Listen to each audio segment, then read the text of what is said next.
ഉണരു നീ വചനമേ, ഉണരു നീ നാദമായി, ഉണരു നീ വചനമേ, ഉണരു നീ ജീവനായി, ഉണരു നീ. ഈശോ മിശിഹായുടെ വാഗ്ദാനങ്ങൾക്ക് ഞങ്ങൾ യോഗ്യരാകുവാൻ സർവേശ്വരന്റെ പരിശുദ്ധ മാതാവേ, ഞങ്ങൾക്ക് വേണ്ടി അപേക്ഷിക്കണം. ഈശോ മിശിഹായുടെ സർവ്വ വാഗ്ദാനങ്ങൾക്കും ഞങ്ങൾ യോഗ്യരാകുവാൻ സർവേശ്വരന്റെ പരിശുദ്ധ മാതാവേ, ഞങ്ങൾക്ക് വേണ്ടി അപേക്ഷിക്കണമേ. പിതാവിനും പുത്രനും പരിശുദ്ധാത്മാവിനും സ്തുതി, ആദിയിലെ പോലെ ഇപ്പോഴും എപ്പോഴും എന്നേക്കും ആമേൻ. ഈശോ മിശിഹായിക്ക് സ്തുതിയായിരിക്കട്ടെ. എപ്പോഴും എപ്പോഴും സ്തുതിയായിരിക്കും. മുഖത്തോട് മുഖം നോക്കി പുഞ്ചിരിച്ചുകൊണ്ട് അടുത്ത് നിൽക്കുന്നവർക്ക് സ്തുതിയെല്ലാം. Praise the Lord. ഹല്ലേലൂയ. സ്വരമുയർത്തി ഹല്ലേലൂയ. ശക്തിയോടെ ഹല്ലേലൂയ, ഹല്ലേലൂയ, ഹല്ലേലൂയ. എല്ലാവർക്കും സുഖമാണോ? സുഖമാണോ? ആയിരിക്കാം. വിശുദ്ധ യോഹന്നാൻ അറിയിച്ച സുവിശേഷം 21-ാം അധ്യായം 1 മുതലുള്ള തിരുവചനങ്ങൾ. ഇതിനുശേഷം ഈശോ തിബേരിയാസ് കടൽ തീരത്ത് വെച്ച് ശിഷ്യന്മാർക്ക് വീണ്ടും തന്നെ വെളിപ്പെടുത്തി. അവൻ വെളിപ്പെടുത്തിയത് ഇപ്രകാരമാണ്: ശിമയോൻ പത്രോസ്, ദീദിമോസ് എന്ന് വിളിക്കപ്പെടുന്ന തോമസ്, ഗലീലയിലെ കാനായിൽ നിന്നുള്ള നഥാനയേൽ, സബദിയുടെ പുത്രന്മാർ എന്നിവരും വേറെ 2 ശിഷ്യന്മാരും ഒരുമിച്ച് ഇരിക്കുകയായിരുന്നു. ശിമയോൻ പത്രോസ് പറഞ്ഞു, ഞാൻ മീൻ പിടിക്കാൻ പോകുകയാണ്. അവർ പറഞ്ഞു, ഞങ്ങളും നിന്നോടുകൂടെ വരുന്നു. അവർ പോയി വള്ളത്തിൽ കയറി. എന്നാൽ ആ രാത്രിയിൽ അവർക്ക് ഒന്നും കിട്ടിയില്ല. ഉഷസ്സായപ്പോൾ ഈശോ കടൽക്കരയിൽ വന്നു നിന്നു. എന്നാൽ അത് ഈശോയാണെന്ന് ശിഷ്യന്മാർ അറിഞ്ഞില്ല. ഈശോ അവരോട് ചോദിച്ചു, കുഞ്ഞുങ്ങളെ, നിങ്ങളുടെ അടുക്കൽ മീൻ വല്ലതുമുണ്ടോ? ഇല്ല എന്ന് അവർ ഉത്തരം പറഞ്ഞു. അവൻ പറഞ്ഞു, വള്ളത്തിൻ്റെ വലതുവശത്ത് വലയിടുക, അപ്പോൾ നിങ്ങൾക്ക് കിട്ടും. അവർ വലയിട്ടു. അപ്പോൾ വലയിലകപ്പെട്ട മത്സ്യത്തിൻ്റെ ആധിക്യം നിമിത്തം അത് വലിച്ച് കരയ്ക്ക് കയറ്റാൻ കഴിഞ്ഞില്ല. ഈശോ സ്നേഹിച്ചിരുന്ന ആ ശിഷ്യൻ പത്രോസിനോട് പറഞ്ഞു, അത് കർത്താവാണ്. അത് കർത്താവാണെന്ന് കേട്ടപ്പോൾ ശിമയോൻ പത്രോസ് താൻ നഗ്നനായിരുന്നത് കൊണ്ട് പുറംകുപ്പായമെടുത്ത് ധരിച്ച് കടലിലേക്ക് ചാടി. എന്നാൽ മറ്റ് ശിഷ്യന്മാർ മീൻ നിറഞ്ഞ വലയും വലിച്ചുകൊണ്ട് വള്ളത്തിൽ തന്നെ വന്നു. അവർ കരയിൽ നിന്ന് ഏകദേശം 200 മുഴത്തിലധികം അകലെയല്ലായിരുന്നു. കരയ്ക്കിറങ്ങിയപ്പോൾ തീ കൂട്ടിയിരിക്കുന്നതും അതിൽ മീൻ വച്ചിരിക്കുന്നതും അപ്പവും അവർ കണ്ടു. ഈശോ പറഞ്ഞു, നിങ്ങൾ ഇപ്പോൾ പിടിച്ച മത്സ്യത്തിൽ കുറെ കൊണ്ടുവരുവേൻ. ഉടനെ ശിമയോൻ പത്രോസ് വള്ളത്തിൽ കയറി വലിയ മത്സ്യങ്ങൾ കൊണ്ട് നിറഞ്ഞ വല വലിച്ച് കരയ്ക്ക് കയറ്റി. അതിൽ 153 മത്സ്യങ്ങൾ ഉണ്ടായിരുന്നു.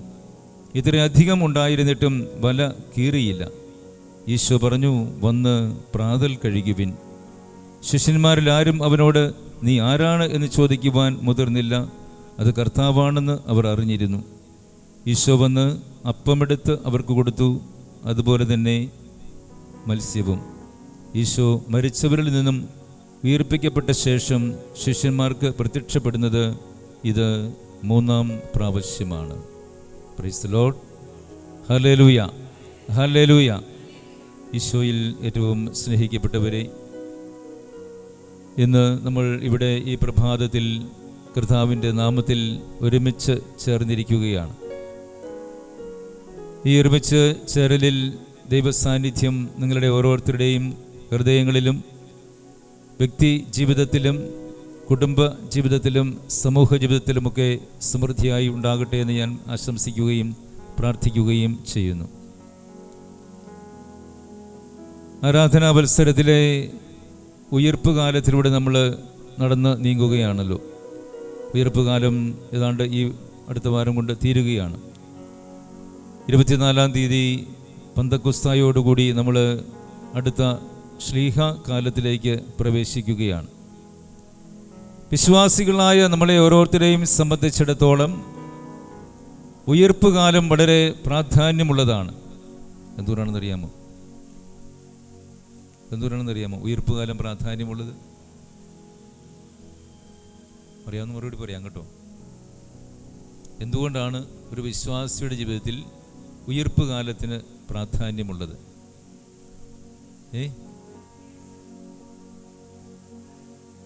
കർത്താവിൻ്റെ ഉത്ഥാനമായതുകൊണ്ട്, പ്രത്യാശ പകരുന്നുണ്ട് അല്ലേ? ഉള്ള നല്ല ഉത്തരമാണ്. ഒരു വിശ്വാസിയെ സംബന്ധിച്ചിടത്തോളം ഈശോയുടെ ഉത്ഥാനമാണ് വിശ്വാസിയുടെ വിശ്വാസത്തിന് ആധാരമായിട്ടുള്ളത്. പൗലോസ് ശ്ലീഹ പറയുന്നുണ്ടല്ലോ അല്ലേ, കർത്താവ് മരിച്ചവരിൽ നിന്ന് ഉത്ഥാനം ചെയ്തില്ലായിരുന്നുവെങ്കിൽ എൻ്റെ പ്രസംഗവും നിങ്ങളുടെ വിശ്വാസവും വ്യർത്ഥമാകുമായിരുന്നു അല്ലേ? അതുകൊണ്ട് നമ്മുടെയൊക്കെ വിശ്വാസത്തിൻ്റെ ആധാരമായിട്ടുള്ളത് കർത്താവിൻ്റെ മഹത്വപൂർണമായ ഉത്ഥാനമാണ്. അതുകൊണ്ടൊരു വിശ്വാസിയെ സംബന്ധിച്ചിടത്തോളം ഉത്ഥാനാനന്തര ജീവിതം നയിക്കുവാൻ വിളിക്കപ്പെട്ട ആളാണ് ഒരു വിശ്വാസി. നമുക്കറിയാം, എപ്പോഴാണ് നമ്മൾ വിശ്വാസം സ്വീകരിക്കുന്നത്? എപ്പോഴാണ്? മാമോദീസ എന്ന കൂദാശയിലൂടെയാണ് അല്ലേ? മാമോദീസായിലൂടെ നമ്മൾ വിശ്വാസം സ്വീകരിക്കുന്നു. വിശ്വാസം അഭംഗുരം പാലിച്ചുകൊണ്ട് മരണം വരെ കർത്താവിൻ്റെ മഹത്വത്തിനായി ജീവിതം സമർപ്പിക്കുവാനുള്ള വിളിയാണ് ക്രൈസ്തവ വിശ്വാസത്തിലേക്കുള്ള വിളിയെന്ന് നമുക്കറിയാം. അതുകൊണ്ട് തന്നെയാണല്ലോ നിങ്ങളിപ്പോൾ ഇവിടെ ആയിരിക്കുന്നതും അല്ലേ? ആ വിശ്വാസത്തിൻ്റെ വളർച്ചയ്ക്ക് ഊന്നൽ കിട്ടുന്നതിന് വേണ്ടി, അല്ലെങ്കിൽ ഒരു ആക്കവും ഊക്കവും കിട്ടുന്നതിന് വേണ്ടി, അല്ലെങ്കിൽ ഒരു ഊർജ്ജസ്വലത, വിശ്വാസത്തിൽ കുറവ് സംഭവിക്കുമ്പോൾ ഒരു ഉണർവ് കിട്ടുന്നതിന് വേണ്ടിയാണല്ലോ നമ്മൾ ഈ ധ്യാനങ്ങളിലും മറ്റ് ആധ്യാത്മിക കർമ്മങ്ങളിലുമൊക്കെ സംബന്ധിക്കുന്നത് അല്ലേ? വിശുദ്ധ കൂദാശകൾ അതിൽ ഏറ്റവും ഉപരിയാണ്. ഓരോ ദിവസവും ഒരു വിശ്വാസി വിശുദ്ധ കുർബാനയിൽ നിന്നും ജീവിതം ആരംഭിക്കണമെന്നത് സഭ നിഷ്കർഷിക്കുന്ന ഒരു കാര്യമാണ്. കാരണം അതൊരു വലിയ ആധ്യാത്മിക ഊർജ്ജമാണ്. വിശുദ്ധ കുർബാനയുടെ അത്രയും ഊർജ്ജം പകരുന്ന മറ്റൊരു കൂദാശ നമുക്കില്ല. അപ്പോൾ അതുകൊണ്ട് വിശുദ്ധ കുർബാനയിൽ നിന്നും ആധ്യാത്മികമായ ഊർജ്ജം സംഭരിച്ചുകൊണ്ട് ജീവിതം ആരംഭിക്കുമ്പോൾ അപ്പോൾ കിട്ടുന്നൊരു ആത്മീയമായ ഉണർവ്, മാനസികമായ ഉണർവ്, ശാരീരികമായ ഉണർവ്, ആരോഗ്യം, ഇതെല്ലാം വളരെ പ്രധാനപ്പെട്ടതാണ്. അപ്പോൾ ഒരു ഉത്ഥാനാനന്തര ജീവിതം നയിക്കുന്ന ഒരു വ്യക്തിയെ സംബന്ധിച്ചിടത്തോളം കർത്താവിൽ പദമൂന്നിയ ഉത്ഥിതനായ മിശിഹായോട് ചേർന്നുള്ള ജീവിതമാണ് ഉത്ഥാനാനന്തര ജീവിതം എന്നത് നമ്മൾ തിരിച്ചറിയണം. അതുകൊണ്ട് ഉയിർപ്പ് കാലത്തിന് അതിൻ്റേതായ പ്രാധാന്യമുണ്ട്. മറ്റെല്ലാ കാലങ്ങൾക്കും പ്രാധാന്യമുണ്ട് എന്നതിനേക്കാൾ നമ്മൾ മനസ്സിലാക്കുന്നത് ഉയിർപ്പ് കാലത്തിലൂടെ നമ്മളിപ്പോൾ നടന്നു നീങ്ങുമ്പോൾ ഉത്ഥാനം ചെയ്ത മിശിഹായുടെ ഉത്ഥാനം എൻ്റെ ജീവിതത്തിൽ എത്രമാത്രം പ്രായോഗികമാക്കപ്പെടുന്നുണ്ട് എന്നാണ് നമ്മൾ വിചിന്തനം നടത്തേണ്ടത്. നമ്മളിപ്പോൾ വായിച്ചു കേട്ട വചനഭാഗം നമ്മൾ ഒരുപാട് ധ്യാനിച്ചിട്ടുള്ളതാണ് അല്ലേ? ഏത് സുവിശേഷമായിരുന്നു ഓർക്കുന്നുണ്ടോ? യോഹന്നാൻ്റെ സുവിശേഷം 21-ാം അധ്യായത്തിൽ 1 മുതലുള്ള വാക്യങ്ങളാണ് നമ്മൾ വായിച്ചു കേട്ടത്. അവിടെ ഈശോയുടെ മരണം സംഭവിച്ചു കഴിഞ്ഞു. മരണം സംഭവിക്കുന്നതിന് മുമ്പ് ഈശോയുടെ പരസ്യജീവിതകാലമായിരുന്നു അല്ലേ? പരസ്യജീവിതകാലത്ത് ഈശോയുടെ സഹചാരികളായിട്ട്, സതീർത്ഥ്യരായിട്ട്, ശിഷ്യന്മാരായിട്ട് കുറേ പേര് കൂടെ ഉണ്ടായിരുന്നു അല്ലേ? 12 പേര് തിരഞ്ഞെടുക്കപ്പെട്ടവരുണ്ടായിരുന്നു. അതുകൂടാതെ കുറേ സ്ത്രീകളുണ്ടായിരുന്നു. കുറേ ആളുകളൊക്കെ ഈശോയുടെ ചുറ്റും ഇങ്ങനെ കൂടി നടക്കുമായിരുന്നു. കാരണം ഈശോയുടെ പ്രവർത്തനങ്ങൾ അവർക്കെല്ലാവർക്കും വലിയ ഹൃദ്യമായിരുന്നു. അതിലൊക്കെ ഒത്തിരി ആത്മീയമായ ആനന്ദം കണ്ടെത്തിയ ഒത്തിരി മനുഷ്യരുണ്ടായിരുന്നു. അവരെല്ലാം ഈശോയെ ഇങ്ങനെ ചുറ്റിപ്പറ്റി നിൽക്കുമായിരുന്നു. അപ്പോൾ ഈ ശിഷ്യന്മാർ ഈശോ തിരഞ്ഞെടുത്ത 12 പേരാണ് അല്ലേ? അവരെപ്പോഴും ഈശോയോട് കൂടെ നടന്നവരാണ്. ഊണിലും ഉറക്കത്തിലും ഒക്കെ എപ്പോഴും ഈശോയുടെ കൂടെ അവർ സഞ്ചരിച്ചവരായിരുന്നു. അപ്പോൾ മരണത്തോടുകൂടി, ഈശോയുടെ മരണത്തോടുകൂടി എല്ലാം തീർന്നു എന്ന് ആര് വിചാരിച്ചു? ശിഷ്യന്മാർ പോലും വിചാരിച്ചു. ഈ ശിഷ്യന്മാർക്ക് ഞാൻ പറഞ്ഞല്ലോ, ഈശോയുടെ കൂടെ നടന്നും പ്രഘോഷണം കേട്ടും വചനം കേട്ടും ഉണ്ടും ഉറങ്ങിയുമൊക്കെ ഒരുമിച്ച് നടന്ന ശിഷ്യന്മാർക്ക് പോലും എന്ത് സംഭവിച്ചിട്ടുണ്ട്? വിശ്വാസക്കുറവ് സംഭവിച്ചിട്ടുണ്ട്. അതുകൊണ്ടാണല്ലോ നദിയിലൂടെ, കടലിലൂടെ യാത്ര ചെയ്യുമ്പോൾ വഞ്ചിയിൽ ഈശോ അമരത്ത് ഉറങ്ങുന്നു, ശിഷ്യന്മാർ വഞ്ചിയിലിരിക്കുന്നു, ശക്തമായ കാറ്റടിക്കുന്നു, കടൽ ക്ഷോഭിക്കുന്നു, വെള്ളം വള്ളത്തിനകത്ത് കയറാൻ തുടങ്ങുന്നു. ശിഷ്യന്മാർ പരിഭ്രാന്തരാകുന്നു, നിലവിളിച്ചപേക്ഷിക്കുകയാണ്, കർത്താവേ, നീ ഇത് കാണുന്നില്ലേ? ഞങ്ങൾ നശിക്കാൻ പോകുന്നു. കർത്താവിനെ വിളിച്ചെഴുന്നേൽപ്പിച്ചു. കർത്താവ് എഴുന്നേറ്റ് കടലിനെയും കാറ്റിനെയും ശാസിച്ചു. അത് അടങ്ങിക്കഴിഞ്ഞപ്പോൾ കർത്താവ് അവരോട് ചോദിക്കുന്ന ഒരു ചോദ്യമുണ്ട്. എന്താണത്? അല്പവിശ്വാസികളെ, നിങ്ങൾ എന്തിന് ഭയപ്പെടുന്നു? മനോഹരമായ ഒരു വിശേഷണമാണ് ശിഷ്യന്മാരെ സംബന്ധിച്ചിടത്തോളം, അല്ലേ? എന്താണ്? അല്പവിശ്വാസികളെ. നമ്മുടെ ജീവിതത്തിലും അങ്ങനെയൊക്കെ സംഭവിക്കാം, അല്ലേ? ഈശോയുടെ കൂടെ നടന്ന ഈ ശിഷ്യന്മാരെ കർത്താവ് വിളിക്കുന്നത് അല്പവിശ്വാസികളെ എന്നാണെങ്കിൽ നമ്മുടെ ജീവിതം എങ്ങനെയായിരിക്കും? അല്പം പോലും വിശ്വാസമില്ലാത്തവരെ ചിലപ്പോൾ നമ്മളെ കർത്താവ് വിളിക്കേണ്ടി വരും. അങ്ങനെയല്ലേ? കാരണം നമ്മുടെയൊക്കെ വിശ്വാസം അപേക്ഷികമാണ്. ആണോ? കുറച്ച് നാൾ പ്രാർത്ഥിച്ചു ഒരു കാര്യത്തിന് വേണ്ടി, ഉത്തരം കിട്ടിയില്ല. എന്ത് ചെയ്യും? ഈ കർത്താവിനോട് പ്രാർത്ഥിച്ചിട്ട് ഒരു കാര്യമില്ല എന്ന് പറയും, അല്ലേ? എത്ര നാളായി പ്രാർത്ഥിക്കുന്നു? ഏതാനും നാളുകൾക്ക് മുമ്പ് ഒരു അമ്മയും മകളും കൂടി എൻ്റെ അടുത്ത് വന്നു. മകള് ഇപ്പോൾ OET പരീക്ഷ എഴുതുന്നൊരു ചുരുക്കമാണല്ലോ, അതെല്ലാം എല്ലാവരും ഉപേക്ഷിച്ചു. അന്ന് OET കൊടുമ്പിരി കൊണ്ട് നിൽക്കുന്ന ഒരു സമയമാണ്. അവൾ 6 പ്രാവശ്യം OET പരീക്ഷ എഴുതി. 7ാമത്തെ പരീക്ഷ എഴുതിയിട്ട് റിസൾട്ടിന് വേണ്ടി കാത്തിരിക്കുകയായിരുന്നു. എൻ്റെ അടുത്ത് വരുന്നതിന് തലേദിവസം റിസൾട്ട് വന്നു. അതും പരാജയപ്പെടുന്നതിന് മുമ്പായി അവളെ പ്രാർത്ഥിച്ചുകൊണ്ടിരുന്ന സമയത്തൊക്കെ വിശുദ്ധരുടെ രൂപങ്ങളുണ്ടല്ലോ, ചെറിയ കടലാസ് രൂപങ്ങൾ, അതെടുത്ത് അവരുടെ മുറിയിൽ മേശപ്പുറത്ത് ഇങ്ങനെ നിരത്തി വെച്ച് അവരുടെയൊക്കെ മാധ്യസ്ഥ തേടി പ്രാർത്ഥിക്കുമായിരുന്നു. ഈ വിശുദ്ധരുടെയൊക്കെ മാധ്യസ്ഥ തേടി പ്രാർത്ഥിച്ചിട്ടും 7 പ്രാവശ്യം, നിങ്ങൾക്ക് അറിയാവുന്നതിലൂടെ ഈ OET പരീക്ഷ എഴുതുന്നെങ്കിൽ നല്ല ചിലവാണ്. ഏതാണ്ട് ഒരു 50,000 രൂപ അടുത്ത് ചിലവാകും, അല്ലേ? നിങ്ങൾക്ക് അറിയാം. അത്രയും പണം മുടക്കി പരീക്ഷ എഴുതിയിട്ടും 7 പ്രാവശ്യം എഴുതിയിട്ട് പെൺകുട്ടി തോറ്റുപോയി. 7ാമത്തെ പ്രാവശ്യം അവൾ എന്ത് ചെയ്തെന്നറിയാമോ? ഈ രൂപങ്ങളെല്ലാം എടുത്ത് വലിച്ചു ദൂരെ കളഞ്ഞു. ഇവരോടൊന്നും പ്രാർത്ഥിച്ചിട്ടൊന്നും ഒരു കാര്യവുമില്ല. പിന്നെ അവൾ പള്ളിയിൽ പോകാതെയായി. അങ്ങനെ ഇരിക്കുമ്പോഴാണ് ഈ അമ്മയ്ക്ക് ഇവളുടെ വിശ്വാസം അറ്റുപോയി എന്ന് തോന്നലുണ്ടായപ്പോഴാണ് എൻ്റെ അടുത്ത് കൊണ്ടുവരുന്നത്. അപ്പോൾ ഞാൻ ചോദിച്ചു, നീ എന്തിനു വേണ്ടിയാണ് പ്രാർത്ഥിച്ചത്? അപ്പോൾ പറഞ്ഞു, എനിക്ക് പരീക്ഷ പാസ്സാകണം, എനിക്ക് വിദേശത്തേക്ക് ജോലിക്ക് വേണ്ടി പോകണം. അപ്പോൾ ഞാൻ ചോദിച്ചു, വിദേശത്തേക്ക് ജോലിക്ക് പോകണമെന്നത് ആരുടെ ആഗ്രഹമാണ്? അപ്പോൾ അവൾ പറഞ്ഞു, എൻ്റെ ആഗ്രഹമാണ്. ഇത് ദൈവത്തിൻ്റെ ആഗ്രഹമാണോ? അതെനിക്കറിയത്തില്ല. പറയുന്നത് ശ്രദ്ധിച്ച് കേൾക്കണേ. ദൈവത്തിൻ്റെ ആഗ്രഹമാണോ എന്ന് ചോദിച്ചപ്പോൾ പറഞ്ഞു, എനിക്കറിയതുകൂടാ. ദൈവത്തിൻ്റെ ആഗ്രഹമല്ലാതെ എൻ്റെ ആഗ്രഹത്തിന് ഞാൻ പ്രാധാന്യം കൊടുക്കുമ്പോൾ അത് ജീവിതത്തിൽ ശരിയാകണം നിർബന്ധമുണ്ടോ? ഇല്ല. കർത്തൃ പ്രാർത്ഥന എന്ന മനോഹരമായ ഈശോ പഠിപ്പിച്ചൊരു പ്രാർത്ഥനയുണ്ട്. അതേതാണ്? സ്വർഗസ്ഥനായ എന്ന പിതാവേ എന്ന പ്രാർത്ഥന, അല്ലേ? ഒരു ദിവസം എത്ര പ്രാവശ്യം നമ്മൾ ചൊല്ലാറുണ്ട്? അനേകം പ്രാവശ്യം, കണക്കില്ലാതെ നമ്മൾ ചൊല്ലാറുണ്ട്, അല്ലേ? ഞാൻ ഒരു കാര്യം ചോദിക്കട്ടെ. അങ്ങയുടെ തിരുമനസ് സ്വർഗത്തിലെ പോലെ ഭൂമിയിലുമാകണമേ എന്നതിനകത്ത് നമ്മൾ പ്രാർത്ഥിക്കാറുണ്ട്. എന്താണ് ഇതിൻ്റെ അർത്ഥം? അങ്ങയുടെ തിരുമനസ് സ്വർഗത്തിലെ പോലെ ഭൂമിയിലുമാകണമേ. എന്താണ് ഇതിൻ്റെ അർത്ഥം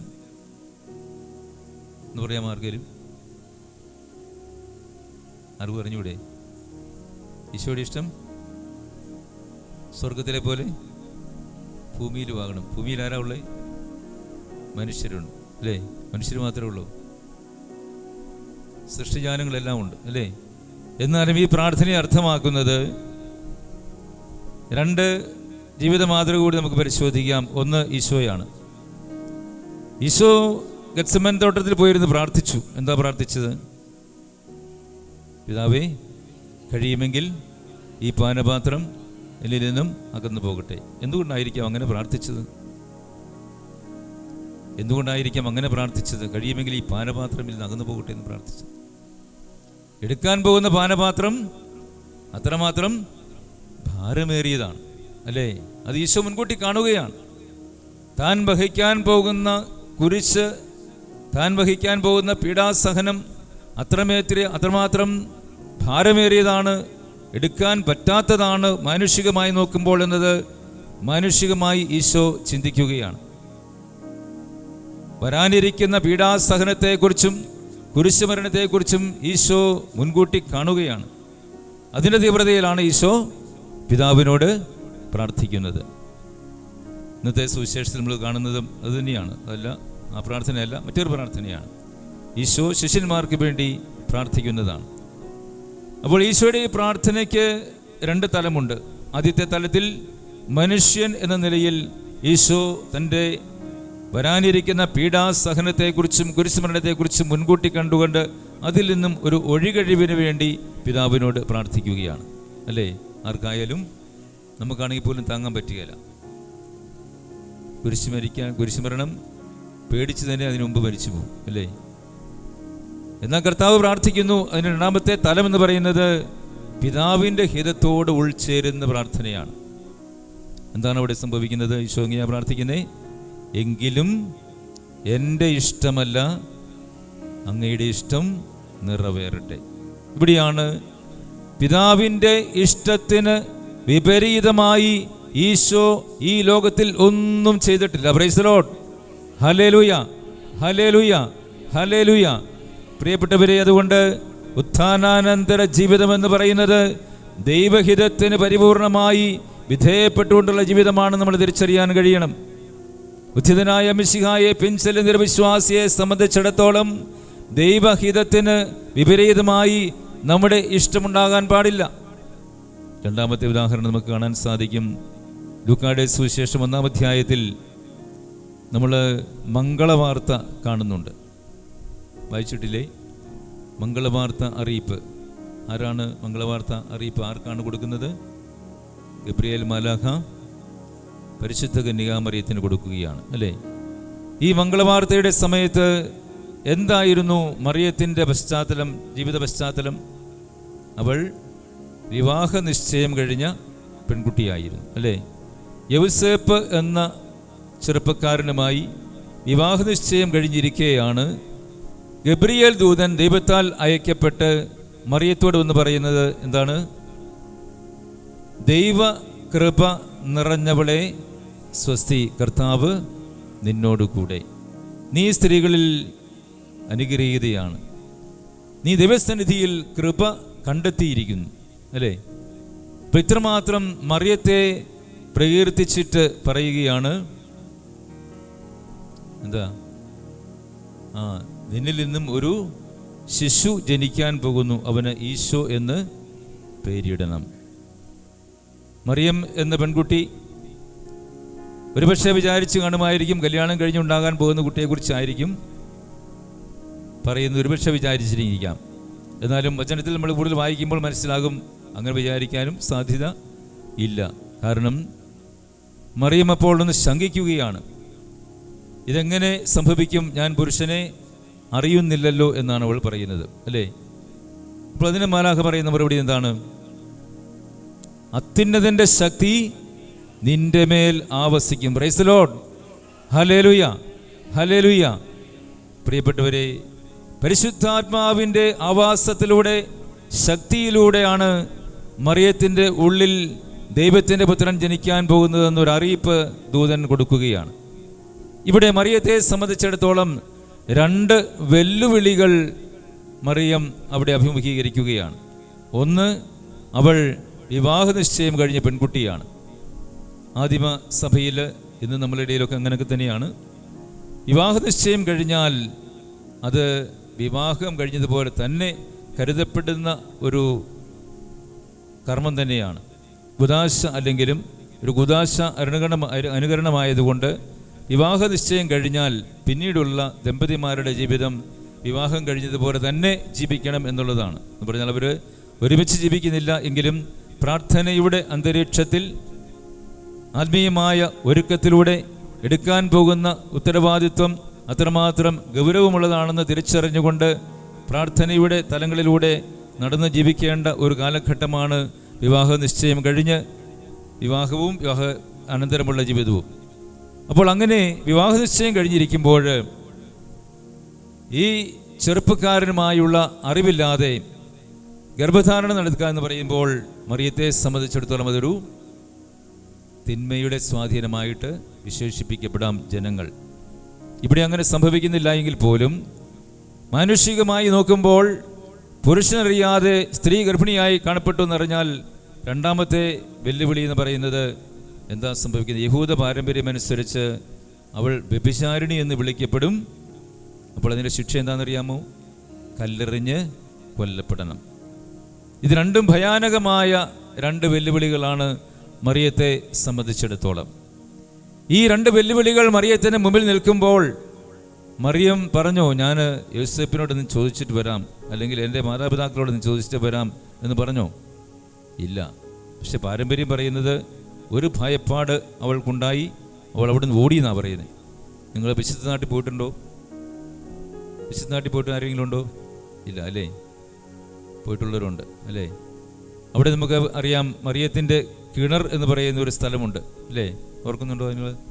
അവിടെ ഒരു പള്ളിയുണ്ട്.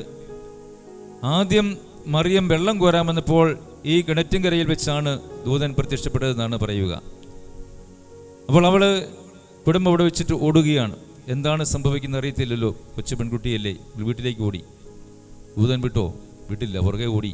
അവിടെ ചെന്ന് വീണ്ടും പറഞ്ഞു, നീ ദൈവസന്നിധിയിൽ കൃപ കണ്ടെത്തിയിരിക്കും. അവിടെ വെച്ചാണ് മംഗളവാർത്തയിലെ പൂർണ്ണത സംഭവിക്കുന്നതാണ് പറയുന്നത്. അപ്പോൾ അങ്ങനെ മംഗളവാർത്തയുടെ ഈ രണ്ടാം തലത്തിൽ അവൾ ഇതാ കർത്താവിൻ്റെ ദാസി എന്ന് പറഞ്ഞുകൊണ്ട് കീഴ്വഴങ്ങുകയാണ്. പ്രിയപ്പെട്ടവരെ, ഞാൻ പറഞ്ഞു വരുന്നത് ഇത്രയേ ഉള്ളൂ. മറിയത്തിൻ്റെ ജീവിതത്തിൽ ദൈവത്തിൻ്റെ ഇഷ്ടത്തോട് ചേർന്ന് ചിന്തിക്കുന്ന ജീവിത ശൈലിയാണ് നമ്മൾ കാണുന്നത്.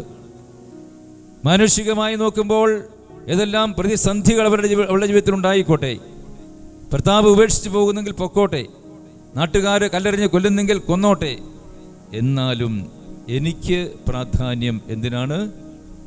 ദൈവേഷ്ടം എന്നിൽ നിറവേറുന്നതിനാണ്. പ്രിയമുള്ളവരെ, നമ്മുടെയൊക്കെ ജീവിതത്തിൽ ഒരുപാട് കാര്യങ്ങൾ നമ്മൾ പ്രാർത്ഥിക്കാറുണ്ട് ഇല്ലേ? മക്കളുടെ ഒരു വിവാഹം കഴിയുന്ന ഒരു വ്യക്തിയെ സംബന്ധിച്ചിടത്തോളം എന്താണ് ആഗ്രഹം? ഒരു കുഞ്ഞുണ്ടാകുക എന്നുള്ളതാണ്. അത് പണ്ടായിരുന്നു, ഇപ്പം അങ്ങനെയൊന്നുമില്ല അല്ലേ? ഞങ്ങളുടെ അടുത്തൊരു ആശ്രമത്തിനടുത്തൊരു ധനിക കുടുംബമുണ്ട്. 2 പെൺകുട്ടികളും ഒരു ആൺകുട്ടിയാണ്. മൂത്ത പെൺകുട്ടിയാണ്. അവൾ വിദേശത്ത് പോയി പഠനമൊക്കെ പൂർത്തീകരിച്ചതിന് ശേഷം 28 വയസ്സായി. 28 വയസ്സായപ്പോൾ അപ്പനും അമ്മയും കല്യാണാലോചന നടത്തി. അവൾ പറഞ്ഞു, എനിക്കിപ്പോൾ കല്യാണമൊന്നും ആലോചിക്കണ്ട, പിന്നെ എപ്പോഴാണ് വേണ്ടേ അത് ഞാൻ പറയാം എന്ന് പറഞ്ഞു. എന്നിട്ട് അവൾക്ക് ജോലി കിട്ടി, വിദേശത്ത് ജോലി കിട്ടി. 2.5 ലക്ഷം രൂപയോളം അവൾക്ക് സ്റ്റാർട്ടിങ്ങിൽ ശമ്പളമുണ്ട്. അപ്പം 30 വയസ്സായപ്പോൾ കാരണന്മാരെ വീണ്ടും അവളെ ഓർമ്മിപ്പിച്ചു. അവൾ പറഞ്ഞു, എനിക്ക് കല്യാണം വേണ്ടെന്നല്ലേ ഞാൻ പറഞ്ഞത്, ഞാൻ പറയുമ്പോൾ സമയത്ത് മതി. കാരണന്മാർക്ക് നാണക്കേടാ, മക്കൾക്ക് പ്രായമായി അല്ലേ? നാട്ടുകാർ ചോദിക്കും, എന്തേ അവളെ കെട്ടിച്ച് വിടാത്തതെന്ന് ചോദിക്കും. അങ്ങനെ ചോദിക്കാനോ തുടങ്ങിയപ്പോഴത്തേക്കും വീട്ടുകാർ പിന്നെ അവളെ ശല്യപ്പെടുത്തി. അപ്പോൾ പറഞ്ഞു, നിങ്ങൾക്ക് അത്ര നിർബന്ധമാണ് ഞാൻ കല്യാണം കഴിക്കാം, പക്ഷേ ഒരു കണ്ടീഷനുണ്ട്, മക്കളെ വേണ്ട എന്ന് താല്പര്യമുള്ള ചെറുപ്പക്കാരെങ്കിലും ഉണ്ടെങ്കിൽ ഞാൻ വിവാഹത്തിന് സമ്മതിക്കാം. ഇത് ഒറ്റപ്പെട്ട സംഭവമല്ല കേട്ടോ.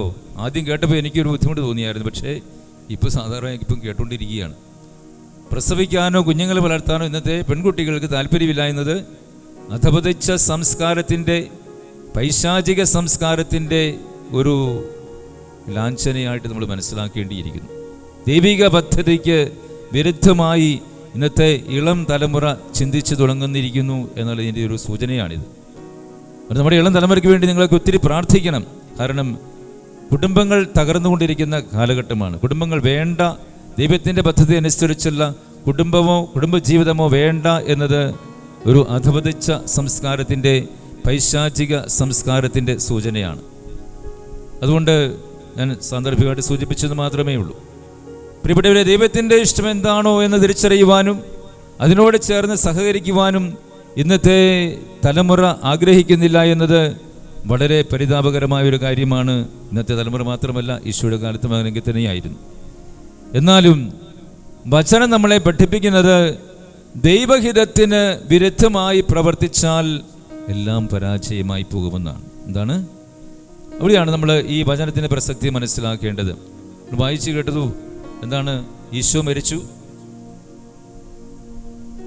അതോടുകൂടി എല്ലാം തീർന്നു എന്ന് ആര് വിചാരിച്ചു? ശിഷ്യന്മാർ വിചാരിച്ചു. മനുഷ്യരെ പിടിക്കുന്നവരാക്കാം എന്നൊക്കെ പറഞ്ഞുകൊണ്ട് വന്ന് വിളിച്ചു കഴിഞ്ഞപ്പോഴത്തേക്കും ഇയാളായിരിക്കും ഞങ്ങളെ രക്ഷിക്കുന്നത് എന്ന് വിചാരിച്ചു ആര്? ശിഷ്യന്മാർ. പക്ഷേ അങ്ങനെ ഉണ്ടെങ്കിൽ ഈ പുള്ളിക്ക് മരിക്കാൻ പറ്റുമോ? പറ്റിയല്ല അല്ലേ? മരണമില്ലാത്തവനല്ലേ ദൈവം. അതങ്ങനെയാണെങ്കിലും എങ്ങനെയാണ് ഈശോ മരിക്കുന്നത്? ഒരുപക്ഷെ ശിഷ്യന്മാർ അങ്ങനെയൊക്കെ ചിന്തിച്ച് കാണുമായിരിക്കും. അതുകൊണ്ടാണ് മരണത്തോടുകൂടി എല്ലാം തീർന്നു എന്ന് ശിഷ്യന്മാർ പോലും വിചാരിച്ചത്. രണ്ട് സംഭവങ്ങളാണ് നമ്മൾ അതിലൂടെ കാണുന്നത്. ലൂക്കായുടെ സുവിശേഷം 24-ാം അധ്യായത്തിൽ മഹാനഗരമായ ജെറൂസലേമിൽ നിന്നും എമ്മാവൂസിലേക്ക് പോകുന്ന രണ്ട് ശിഷ്യന്മാരെ കാണുന്നുണ്ട് അല്ലേ? വായിച്ചിട്ടില്ലേ? എന്താ അവർക്ക് സംഭവിക്കുന്നത്? എമ്മാവൂസിലേക്ക് പോകുന്ന രണ്ട് ശിഷ്യന്മാർ എന്ന് പറഞ്ഞാൽ ജെറൂസലേമിൽ നിന്നും എമ്മാവൂസിലേക്ക് പോകുന്ന രണ്ട് ശിഷ്യന്മാർ. ജെറൂസലേം എന്ന് പറഞ്ഞാൽ ഏത് സ്ഥലം? ദൈവത്തിൻ്റെ നഗരമാണ്. ദൈവത്തിൻ്റെ നഗരത്തിന്റെ പ്രത്യേകത എന്താ? ദൈവം വസിക്കുന്ന നഗരം, ദൈവാനുഗ്രഹമുള്ള നഗരം എന്നൊക്കെയാണ്. അപ്പോൾ ദൈവത്തിൻ്റെ വാസ നഗരത്തിൽ നിന്നും എങ്ങോട്ട് പോകുന്നു? സ്വന്തം വീട്ടിലേക്ക് പോവുകയാണ് അല്ലേ? അതിൻ്റെ ആത്മീയമായ അർത്ഥം എന്താണെന്ന് പറയാമോ? ദൈവത്തിൽ നിന്നും അകലുക എന്നതിൻ്റെ അർത്ഥം അല്ലേ? ഈ അകന്നു പോയി സ്വന്തം സ്വാർത്ഥപരമായ ചിന്തകളിലേക്ക്, വീട്ടിലേക്ക് മടങ്ങിപ്പോയ ഈ ശിഷ്യന്മാർക്ക് എന്താ സംഭവിക്കുന്നത്? അവരുടെ ഹൃദയം മന്ദീഭവിക്കുന്നു അല്ലേ? ആത്മീയമായ ഒരു അന്ധത അവരെ വ്യാപരിക്കുന്നു. കൂടെ നടന്ന് ഈശോയെ കാണാൻ പറ്റുന്നുണ്ടോ? പറ്റുന്നില്ല അല്ലേ? ഈശോയുടെ വാക്കുകൾ കേട്ടിട്ട് മനസ്സിലാകുന്നുണ്ടോ? ഒന്നും മനസ്സിലാകുന്നില്ല. എന്ന് പറഞ്ഞാൽ ആത്മീയമായ ഒരു ഉണർവില്ലാത്ത അന്ധകാരമായ ഒരു അവസ്ഥ ദൈവത്തിൽ നിന്നും അകലുന്നവർക്കുണ്ടാകുന്ന സംഭവമാണ്. ഇന്നിപ്പോൾ വായിച്ചു കേട്ട സുവിശേഷ ഭാഗത്തും അത് തന്നെയാണ് സംഭവം നമ്മൾ കാണുന്നത് അല്ലേ? എന്തായിരുന്നു? 5 പേരുണ്ട്. പത്രോസ്, അന്ത്രയോസ്, യാക്കോബ്, യോഹന്നാൻ, നഥാനിയേൽ അല്ലേ? 5 പേര് ഒരുമിച്ചിരിക്കുമ്പോൾ പത്രോസാണ് നേതാവ് അല്ലേ? പത്രോസ് പറയുകയാണ്, ഞാൻ മീൻ പിടിക്കാൻ പോവുകയാണ്. പഴയ പണി അതായിരുന്നല്ലോ അല്ലേ? 3 വർഷമായിട്ട് മീൻ പിടുത്തമൊന്നുമില്ല. കാരണം മീൻ പിടിക്കാൻ പോകേണ്ട ആവശ്യമില്ല. ശാപ്പാടൊക്കെ എവിടെ കിട്ടും? ഈശോയുടെ കൂടെ നടക്കുന്നുകൊണ്ട് ഇവിടെ നിന്നൊക്കെ കിട്ടും. വേറെ ഒരു അല്ലലുമില്ല, അലച്ചിലുമില്ല, ഉപജീവനത്തെക്കുറിച്ചുള്ള ചിന്തയോ ഒന്നും ആവശ്യമില്ല. കാരണം കർത്താവിൻ്റെ കൂടെ നടക്കുന്നത് കൊണ്ട് എല്ലാം സുഭിക്ഷമാണ്. ആവശ്യമുള്ളതൊക്കെ എപ്പോഴും ലഭ്യമായിക്കൊണ്ടേയിരിക്കും. അപ്പോൾ 3 വർഷത്തെ പരിശീലന കാലം അവസാനിച്ചു. ഈശോ മരിച്ചു, അവൻ കുരിശിൽ മരിച്ചു. ഇനിയിപ്പോൾ കർത്താവ് മനുഷ്യനായി കൂടെ ഇല്ലാത്തതിനാൽ ഭക്ഷണം വല്ലതും കിട്ടുമോ? കിട്ടുകയില്ല. അപ്പോൾ ഭക്ഷണം വേണമെങ്കിൽ എന്ത് ചെയ്യണം? അധ്വാനിക്കണം. അതുകൊണ്ട് പത്രോസ് പറയുന്നു, ഞാൻ മീൻ പിടിക്കാൻ പോവുകയാണ്. അപ്പോൾ നേതാവാണല്ലോ പത്രോസ്. പത്രോസ് അങ്ങനെ പറഞ്ഞു കഴിഞ്ഞപ്പോൾ മറ്റു ശിഷ്യന്മാരെന്നെ പറഞ്ഞു, നീ പോവുകയാണെങ്കിൽ പിന്നെ ഞങ്ങൾ എന്തിനാ ഇവിടെ വെറുതെ ഇരിക്കുന്നത്? ഞങ്ങളും നിന്റെ കൂടെ വരുന്നു. ഓർക്കണം, പത്രോസും അന്ത്രയോസും യാക്കോബും യോഹന്നാനും ഒക്കെ പയറ്റിത്തെളിഞ്ഞ മുക്കുവരാണ്. ഈ ഗലീലി എന്ന് പറയുന്നൊരു കടലൊന്നുമല്ല, എന്നാലും കടൽ പോലത്തെ ഒരു തടാകമാണ്. അതിൻ്റെ വിവിധ തീരങ്ങൾ ഓരോ പേരിലാണ് അറിയപ്പെടുന്നത്. അതിൻ്റെ ഒരു തീരമാണ് തിബേരിയാസ്. നിങ്ങളിപ്പോൾ അവിടെ പോവുകയാണെങ്കിൽ കാണാൻ സാധിക്കും, അവിടെ വലിയ മീനുകളുണ്ട്. ഈ തിബേരിയാസ് കടലിൻ്റെ ആഴത്തിൽ നമ്മളവിടെ ചെല്ലുവാണെങ്കിൽ ഇതിങ്ങനെ പിടച്ച് വരും. വലിയ മീൻ നമുക്ക് വേണേൽ കൈകൊണ്ട് തൊടാം. പിടിക്കാനൊന്നും സമ്മതിക്കില്ല അവർ. എന്നാൽ പോലും അത്രമാത്രം വലിപ്പമുള്ള പത്രോസിൻ്റെ, നമ്മളവിടെ പോകുമ്പം നമുക്ക് പത്രോസിൻ്റെ മീനെന്ന് പറഞ്ഞൊരു ദിവസത്തെ ഉച്ചയ്ക്കത്തെ ഭക്ഷണം നമുക്ക് കിട്ടും. ചോറ് കറിയായിട്ടേ കിട്ടുള്ളൂ. ഒരു പാത്രം നിറച്ച് വലിയ വലിപ്പമുള്ളൊരു മീനിനെ പൊരിച്ചുകൊണ്ട് നമ്മുടെ പ്ലേറ്റിനകത്ത് വയ്ക്കും. അപ്പോൾ അതുപോലെ മീൻ കഴിച്ചാൽ നമുക്ക് വയറ് നിറയാവുന്ന രീതിയിലുള്ള ഒരു വലിപ്പമുള്ള മീനാണ്. അപ്പോൾ ഈ തിബേരിയാസ് കടൽ തീരത്ത് ഇരിക്കുമ്പോഴായിരുന്നു, അല്ലെങ്കിൽ അവിടെ ഈ പത്രോസും കൂട്ടരും മീൻ പിടിക്കാൻ പോവുകയാണ്. ഗലീലി കടലിൻ്റെ ഏത് ആഴത്തിൽ ഏത് മത്സ്യങ്ങളെ ലഭിക്കുമെന്നത് ഈ പയറ്റിത്തെളിഞ്ഞ മുക്കുവരായ പത്രോസിനും കൂട്ടർക്കും മുൻകൂട്ടി അറിയാമായിരുന്നു. കാരണം അവർ നല്ല പ്രാക്ടീസ് ഉള്ളവരായിരുന്നു. അതുകൊണ്ട് ആ പരിചയം വെച്ചുകൊണ്ട് അവർ മീൻ പിടിക്കാൻ പോവുകയാണ്. എല്ലാവരും പോയി. യോഹന്നാൻ പത്രോസിൻ്റെ വഞ്ചിയിലുണ്ടായിരുന്നു. അങ്ങനെ രാത്രി വെളുക്കുവോളം വലയിട്ടു. ഒരു പൊടിമീനിനെ പോലും കിട്ടിയില്ല. വള്ളത്തിൻ്റെ 4 വശത്തും അതിലെ ഇലയെല്ലാം കൊണ്ടുപോയി വലയിട്ട് നോക്കി. ഒരിടത്തുനിന്ന് ഒരു പൊടിമീനിനെ പോലും കിട്ടിയില്ല. അപ്പാടെ നിരാശയായി. നേരം വെളുത്തു കഴിഞ്ഞപ്പോൾ ഉഷസ്സായപ്പോൾ കടൽ തീരത്ത് ഒരു മനുഷ്യൻ ഇരിക്കുന്നു. അയാൾ വിളിച്ചു ചോദിക്കുകയാണ്, മക്കളെ, നിങ്ങളുടെ മക്കൾ മീൻ വല്ലതുമുണ്ടോ? അപ്പോൾ അവർ എന്താ പറഞ്ഞു? ഇല്ല എന്നുത്തരം പറഞ്ഞു. അപ്പോൾ ആ മനുഷ്യൻ പറയുകയാണ്, വള്ളത്തിൻ്റെ വലതുവശത്ത് വലയിടുക. വലതുവശത്തല്ല, 4 വശത്തും പലതവണ ഇട്ട് നോക്കിയതാണ്, പക്ഷെ ഒരു പൊടിമീനെ പോലും കിട്ടിയില്ല. ഏതായാലും ഇയാൾ പറഞ്ഞതല്ലേ, ഒന്ന് ഇട്ട് നോക്കിയേക്കാം എന്ന് കരുതി പത്രോസ് വള്ളത്തിൻ്റെ വലതുവശത്ത് വലയിട്ടു. വള്ളത്തിൻ്റെ വലതുവശത്ത് വലയിട്ട് കഴിഞ്ഞപ്പോൾ വല പൊക്കാൻ നോക്കുകയാണ്, പക്ഷെ പൊങ്ങുന്നില്ല. എന്താ സംഭവിക്കുന്നത്? വല്ല കല്ലും ഇതിനകത്ത് കയറി കിടപ്പുണ്ടോ അല്ലേ? അത്രമാത്രം ഭാരം തോന്നുകയാണ്. വള്ളം ഇതിൻ്റെ ചേർത്ത് നിന്നുകൊണ്ട് വല വലിച്ച് കരയ്ക്ക് കയറ്റുകയാണ്. അപ്പോൾ വല നിറയെ മത്സ്യങ്ങളാണ്. Praise the Lord, hallelujah, hallelujah, hallelujah. പ്രിയപ്പെട്ടവരെ, ആ സമയത്ത് പത്രോസിൻ്റെ കൂടെയുണ്ടായിരുന്ന, വഞ്ചിയിലുണ്ടായിരുന്ന യോഹന്നാൻ കരയിലേക്കൊന്ന് സൂക്ഷിച്ചു നോക്കിയപ്പോൾ യോഹന്നാന് മനസ്സിലായി അതാരാണ്? കർത്താവാണ്. യോഹന്നാൻ പത്രോസിനോട് പറഞ്ഞു, പത്രോസേ, അത് കർത്താവാണ്, ചുമ്മാ ഒരു മനുഷ്യനല്ല. കർത്താവ് മരിച്ചവരിൽ നിന്നും ഉത്ഥാനം ചെയ്തിരിക്കുന്നു.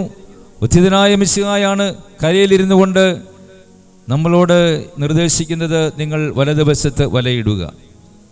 പ്രിയപ്പെട്ടവരെ, ഇവിടെ 2 കാര്യങ്ങൾ നമ്മൾ ഓർമ്മിക്കേണ്ടതുണ്ട്.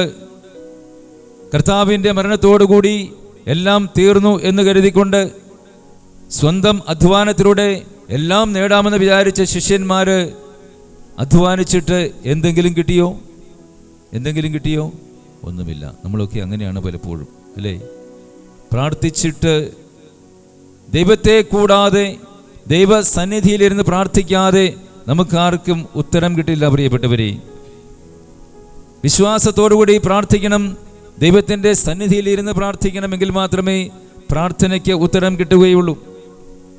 ദൈവഹിതത്തോട് ചേർന്ന് നിന്നുകൊണ്ട്, ദൈവഹിതത്തിന് വിപരീതമല്ലാത്ത രീതിയിൽ ദൈവേഷ്ടത്തോട് ചേർന്ന് നിന്നുകൊണ്ട് പ്രാർത്ഥിക്കുകയും അധ്വാനിക്കുകയും ചെയ്തെങ്കിൽ മാത്രമേ അധ്വാനത്തിന് ഫലമുണ്ടാവുകയുള്ളൂ. ഈ ശിഷ്യന്മാരെ സംബന്ധിച്ചിടത്തോളം കർത്താവിൻ്റെ മരണത്തോടുകൂടി എല്ലാം തീർന്നു എന്നവർ ഭാഗികമായിട്ടെങ്കിലും വിശ്വസിച്ചിട്ടുണ്ടായിരുന്നിരിക്കണം. അതുകൊണ്ടാണ് കർത്താവിനെ കൂടാതെയുള്ള അധ്വാനത്തിന് അവർക്ക് ഫലം കിട്ടാതെ പോകുന്നത്. നമ്മുടെയൊക്കെ കുഞ്ഞുങ്ങൾ പഠിക്കുന്നവർ കാണുമ്പോൾ ആ കുട്ടികളുടെ ആഗ്രഹം എന്താണ്? പഠിക്കുന്ന കുട്ടിയുടെ ആഗ്രഹം എന്താണ്? ഏറ്റവും ഉയർന്ന മാർക്ക് വാങ്ങണം. ഇന്ന് പല കുട്ടികൾക്ക് അങ്ങനെ ഇല്ല കേട്ടോ. 2 ദിവസങ്ങൾക്ക് മുൻപ് 8ാം ക്ലാസ് പഠിക്കുന്ന ഒരു കുട്ടിയെയും കൊണ്ട് എൻ്റെ അടുത്തൊരു അമ്മ വന്നു. ഒരാൾ 9ലുമാണ്, 2 മക്കളുള്ള. അപ്പോൾ ഈ കുട്ടികളുടെ പഠനത്തെക്കുറിച്ച് ചോദിച്ചപ്പോഴത്തേക്കും ഈ അമ്മ പറയുകയാണ്, ഇവർക്ക് പഠിക്കണമെന്നൊന്നും വിചാരിച്ച. അപ്പം ഞാൻ ചോദിച്ചു, നിങ്ങളുടെ ലക്ഷ്യം എന്താണ്? അപ്പോൾ അവരുടെ ലക്ഷ്യം പറഞ്ഞു കഴിഞ്ഞപ്പോൾ ഞാൻ ചോദിച്ചു, നിങ്ങൾക്ക് ഈ ലക്ഷ്യത്തിൽ എത്തിച്ചേരണമെങ്കിൽ എത്ര മാർക്ക് വേണ്ടി വരും എന്നറിയാമോ? ഒരാൾ എഞ്ചിനീയറാണ് പറഞ്ഞത്, ഒരാൾ നേഴ്സാണ് പറഞ്ഞത്. ഞാൻ പറഞ്ഞു, ഇതിന് 2നും 90% മുകളിൽ മാർക്കുണ്ടെങ്കിൽ മാത്രമേ അഡ്മിഷൻ കിട്ടാൻ സാധ്യതയുള്ളൂ. അപ്പോൾ ഈ കുട്ടികൾ പറയുകയാണ്, അത് ഞങ്ങൾക്ക് അത്രയൊന്നും കിട്ടിയില്ലെങ്കിലും കുഴപ്പമില്ല. മിനിമത്തിൽ ചുരുങ്ങി നിൽക്കുന്ന പ്രവണത, നിർത്താവുന്ന പ്രവണത ഇന്ന് ആധുനിക തലമുറയിലെ പിള്ളേർക്കുണ്ടായിക്കൊണ്ടിരിക്കുകയാണ്. എന്നാൽ തീക്ഷ്ണതയുള്ള കുട്ടികളുണ്ട് കേട്ടോ. എരിവോടെ എപ്പോഴും പഠനത്തിൽ വ്യാപൃതനായിരുന്നുകൊണ്ട് ആ ഒരു ലക്ഷ്യം മുന്നിൽ കണ്ടുകൊണ്ട് അധ്വാനിക്കുന്ന കുട്ടികളുമുണ്ട്. അപ്പോൾ ഞാൻ പറഞ്ഞു വരുന്നത്, ഒരു പരീക്ഷ കഴിയുമ്പോൾ ഒരു കുട്ടിയുടെ ആഗ്രഹം ഏറ്റവും ഉയർന്ന മാർക്ക് ലഭിക്കണമെന്നത് സ്വാഭാവികമായ ഒരു ചിന്തയാണ്. ഇനിയും പരീക്ഷയിൽ നല്ല മാർക്ക് കിട്ടിക്കഴിഞ്ഞാൽ അടുത്ത ലക്ഷ്യം എന്താണ്? എവിടെയെങ്കിലും നല്ലൊരു സ്കൂളിൽ അഡ്മിഷൻ കിട്ടണം, അല്ലേ? +1 അഡ്മിഷൻ കിട്ടണം. +2 കഴിഞ്ഞ കുട്ടിയുടെ ആഗ്രഹം എന്താണ്? ഒന്നെങ്കിൽ എന്തെങ്കിലും ജോലി സംബന്ധമായ കോഴ്സ് പഠിക്കുക, അല്ലെങ്കിൽ ഉപരിവിദ്യാഭ്യാസത്തിനായിട്ട് പോവുക. അപ്പോൾ ഈ കോഴ്സ് പൂർത്തിയാക്കി ജോലിയിൽ പ്രവേശിക്കുന്നതിന് തൊട്ട് മുമ്പുള്ള കോഴ്സുകളെല്ലാം പൂർത്തിയാക്കി അങ്ങനെ പൂർത്തിയായി കഴിയുമ്പോൾ ഈ കുട്ടിയുടെ ആഗ്രഹം എന്താണ്? ഒരു ജോലി വേണം, അല്ലേ? ഈ ജോലി ഇന്ന് നമ്മുടെ നാട്ടിൽ ജോലി വേണമെന്ന് പറയുന്ന ആളുകൾ വളരെ ചുരുക്കമാണ്. കാരണം ശമ്പളം കുറവായതുകൊണ്ടാണ്. വിദേശ രാജ്യങ്ങളിൽ പോയാൽ നല്ല ശമ്പളം കിട്ടും എന്നൊരു പ്രതീക്ഷയൊക്കെ അവർക്കുണ്ട്. പക്ഷേ പല ആളുകളും പ്രതീക്ഷിക്കുന്ന അത്ര ശമ്പളമൊന്നും കിട്ടാതെ വിഷമിക്കുന്ന ആളുകൾ ധാരാളമുണ്ട്. 2 മക്കൾ വിദേശത്തുണ്ട്. കാരണവന്മാർക്ക് അതുകൊണ്ട് അലലുമില്ല അലച്ചിലുമില്ല എന്ന് വിചാരിക്കുന്ന ധാരാളം കാരണവന്മാരുണ്ട്. പക്ഷേ ഈ കുട്ടികൾക്ക് 2 മക്കൾക്കും ശമ്പളം വളരെ കുറവായിരിക്കും. ഇവിടെയുള്ള കടം പോലും വീട്ടാൻ അവർക്ക് സാധിക്കാത്ത അവസ്ഥയാണ്. അപ്പോൾ ഈ ജോലി പ്രവേശിച്ചു, പിന്നീട് ഒരു നല്ല ജോലി തന്നെ തരപ്പെട്ടു എന്ന് വിചാരിക്കുക. ജോലി കിട്ടിക്കഴിയുമ്പോൾ പിന്നെ അടുത്ത ആഗ്രഹം എന്താണ്? വിവാഹം കഴിക്കണം. വിവാഹം കഴിച്ചു കഴിഞ്ഞാൽ പിന്നെ ആഗ്രഹം ഞാൻ നേരത്തെ സൂചിപ്പിച്ചതുപോലെ മക്കളുണ്ടാകും. ഇതിങ്ങനെ ഒരു സൈക്കിളായിട്ട് മനുഷ്യ ജീവിതം ഇങ്ങനെ പൊയ്ക്കൊണ്ടിരിക്കുകയാണ്. പക്ഷേ ഈ സൈക്കിളിൽ ഒരു ബ്രേക്കപ്പ് എടുക്കുന്ന സന്ദർഭമാണ്, കാലഘട്ടമാണ് ഇന്നത്തെ ആധുനിക കാലഘട്ടം, അല്ലേ? പലതും വേണ്ട എന്ന് വയ്ക്കാനുള്ള ഒരു പ്രവണത ഇന്നത്തെ നമ്മുടെ ചെറുപ്പക്കാരിലെല്ലാം ഉണ്ട് എന്നതൊരു ശോചനീയമായ ഒരു അധപതിച്ച സംസ്കാരത്തിൻ്റെ അവസ്ഥയാണ്. അത് മാറുവാൻ വേണ്ടിയൊക്കെ നമ്മൾ നമ്മുടെ കുടുംബങ്ങളുടെ കുട്ടികൾക്ക് വേണ്ടി പ്രത്യേകം പ്രാർത്ഥിക്കേണ്ടതുണ്ട്. അതുകൊണ്ട് ഞാൻ പറഞ്ഞു വരുന്നത് ഇത്രയേ ഉള്ളൂ. നമ്മുടെയൊക്കെ കുടുംബങ്ങളിൽ ദൈവത്തിൻ്റെ സാന്നിധ്യം നഷ്ടപ്പെടുമ്പോൾ, ദൈവാനുഗ്രഹം എനിക്ക് വേണ്ട, എൻ്റെ അധ്വാനത്തിൽ മാത്രം ഞാൻ ശ്രദ്ധ കേന്ദ്രീകരിച്ച് മുന്നോട്ട് പോകുമ്പോൾ എനിക്കെല്ലാം കിട്ടും എന്നാർക്കെങ്കിലും ഒരു ധാരണയുണ്ടെങ്കിൽ അത് അബദ്ധമാണ്.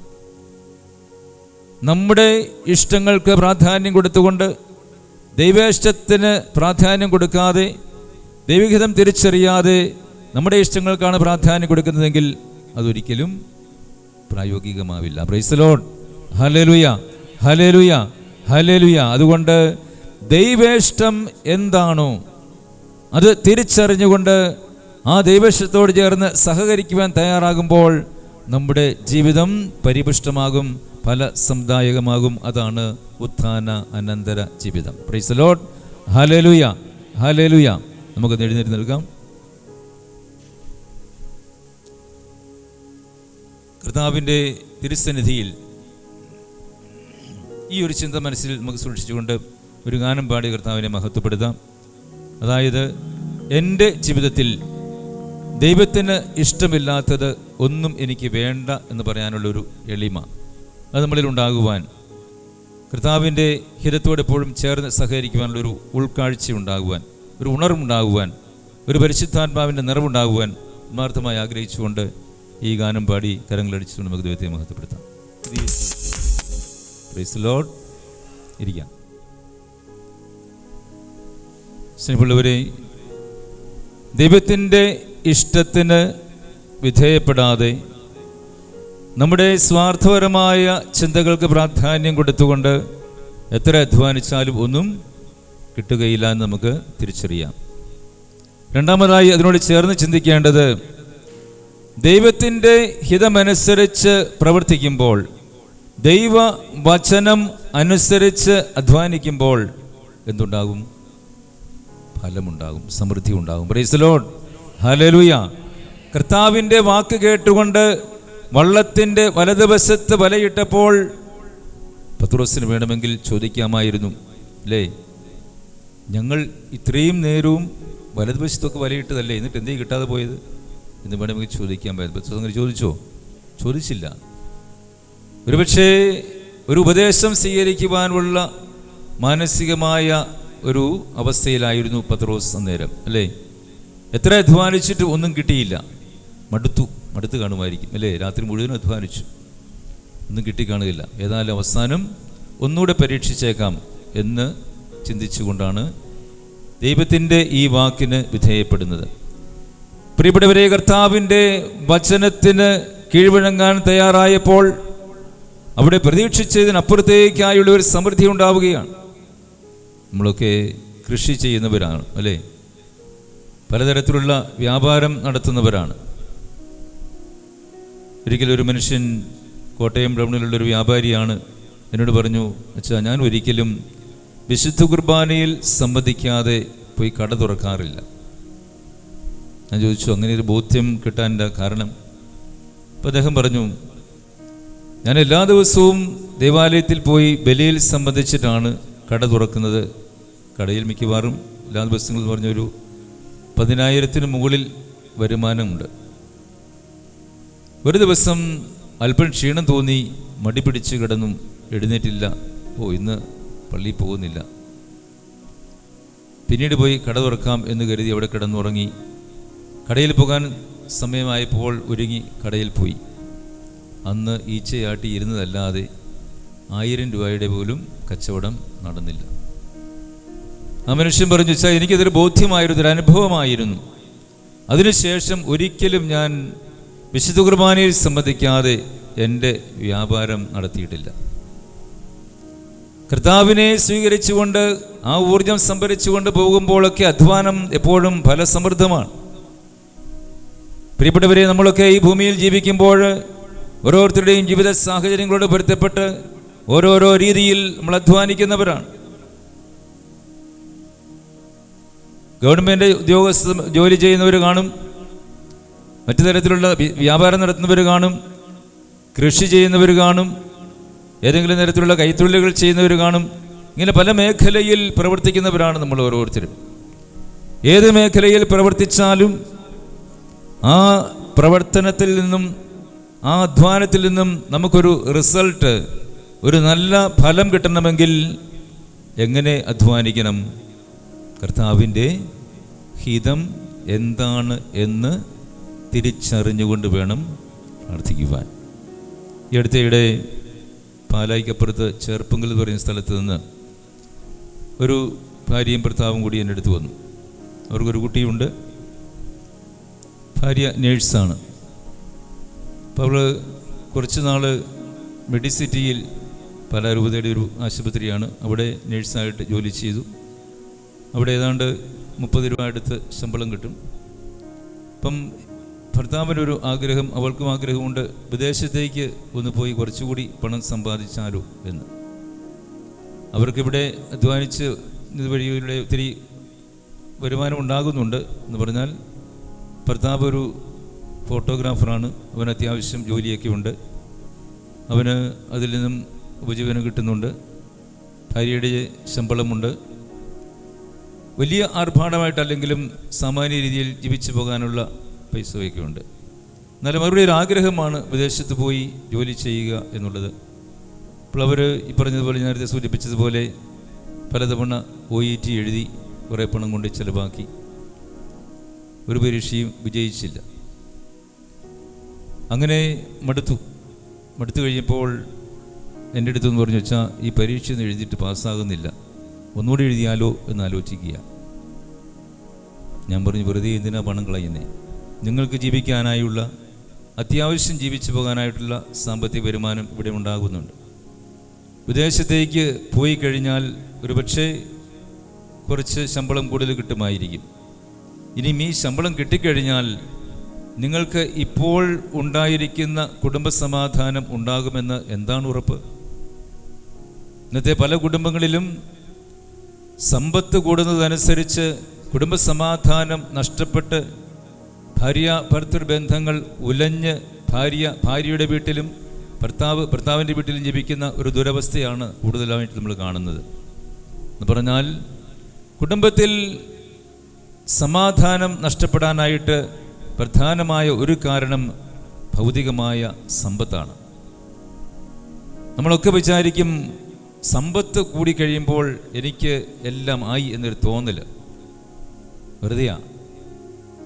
പ്രിയമുള്ളവരെ, സമ്പത്ത് എത്രമാത്രം കൂടുന്നുവോ അത്രമാത്രം മനുഷ്യൻ ദൈവത്തിൽ നിന്ന് അകലും. ദൈവാശ്രയ ബോധമുണ്ടാകണമെങ്കിൽ മനുഷ്യൻ കഷ്ടിച്ച് ചെലവ് നടത്തി മുന്നോട്ട് നീങ്ങണം. ഒരു വ്യക്തിയെ സംബന്ധിച്ചിടത്തോളം, വിശ്വാസിയെ സംബന്ധിച്ചിടത്തോളം, ആ വിശ്വാസി ദൈവത്തിൽ ആശ്രയിച്ച് ജീവിക്കേണ്ടവരാണ്. ദൈവാശ്രയബോധം എന്ന് നഷ്ടപ്പെടുന്നുവോ അന്ന് ആ വ്യക്തിയുടെ ജീവിതത്തിൽ പരാജയം ഉണ്ടാകും. ഇവിടെ ശിഷ്യന്മാരിൽ നമ്മൾ കണ്ടു കഴിഞ്ഞല്ലോ. എന്നാൽ ദൈവത്തിൽ ആശ്രയിച്ചുകൊണ്ട് നമുക്കറിയാം, ആവശ്യത്തിന് കാര്യങ്ങളൊക്കെ നടന്നു പോകുന്നു. എനിക്ക് ആവശ്യത്തിന് പണമുണ്ട്, എന്ന് വിചാരിക്കുമ്പോഴൊക്കെ നമുക്ക് തോന്നും എല്ലാം സുഭിക്ഷമാണ്. പക്ഷേ കുടുംബത്തിൽ സമാധാനമില്ലെങ്കിൽ എത്ര പണം സമ്പാദിച്ചിട്ട് എന്താ കാര്യം? വല്ല കാര്യമുണ്ടോ? എനിക്കൊരു കോടീശ്വരനായ ഒരു മനുഷ്യൻ 350 ഏക്കർ സ്ഥലമുണ്ടായിരുന്നു. ഇട്ടുമുടാൻ സ്വത്തുണ്ട്. അയാൾക്ക് എല്ലാ കാര്യങ്ങളും സുഭിക്ഷമാണ്. 3 മക്കളുണ്ട്. മക്കളുടെ പഠിപ്പുകളെല്ലാം കഴിഞ്ഞവരെ വിദേശത്തേക്ക് പറഞ്ഞയച്ചു. എല്ലാവരുടെയും വിവാഹ ജീവിതമൊക്കെ ആരംഭിച്ചു കഴിഞ്ഞു. അവരവരുടേതായിട്ടുള്ള ജീവിതം ആരംഭിച്ചു. നാട്ടിൽ ഭാര്യയും ഭർത്താവും തന്നെയായി. അപ്പം അദ്ദേഹത്തിന് 350 ഏക്കർ സ്ഥലമുണ്ട്. അതിനകത്ത് നിന്ന് കിട്ടുന്ന വരുമാനങ്ങളൊക്കെ ഉപയോഗിച്ച് ഓരോരോ കാര്യങ്ങളും ബിസിനസ്സൊക്കെ നടത്താൻ തുടങ്ങി.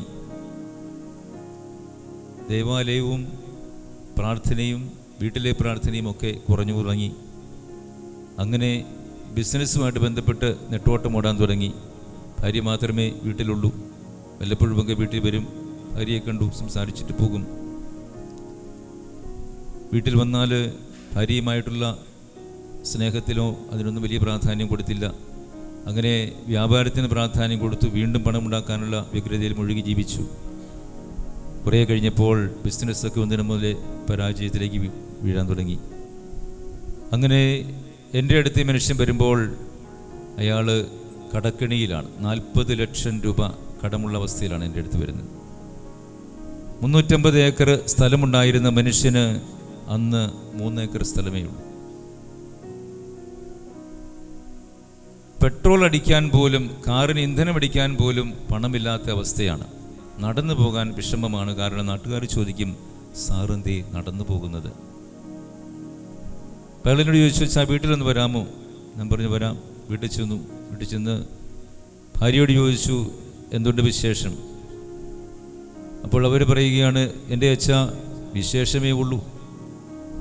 ഈ മനുഷ്യനെ വല്ലപ്പോഴുമൊക്കെ ഞാൻ കാണാറുള്ളൂ. ചില ദിവസം രാത്രി ഇവിടെ വന്ന് കിടക്കും.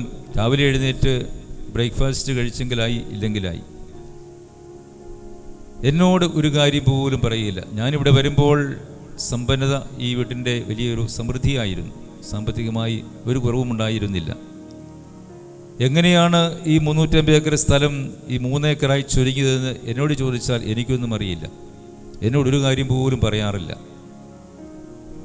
ഇപ്പോഴാണെങ്കിലും രാവിലെ എവിടെയെങ്കിലും പോയി യാത്ര പോയാൽ എങ്ങോട്ടാ പോകുന്നത് എന്നോട് പറയാറില്ല. ഞാൻ ചോദിച്ചാലും പറയല.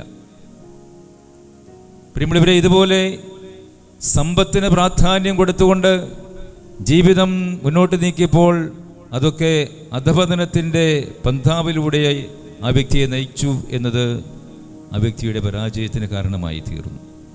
പിന്നീട് അദ്ദേഹത്തിന് വലിയൊരു കേസൊക്കെ ഉണ്ടായി, വലിയ പിടിപാടൊക്കെ ഉണ്ടായിരുന്നുകൊണ്ട് ജയിലിൽ പോയി കിടക്കേണ്ടി വന്നില്ല എന്ന് മാത്രമേ ഉള്ളൂ.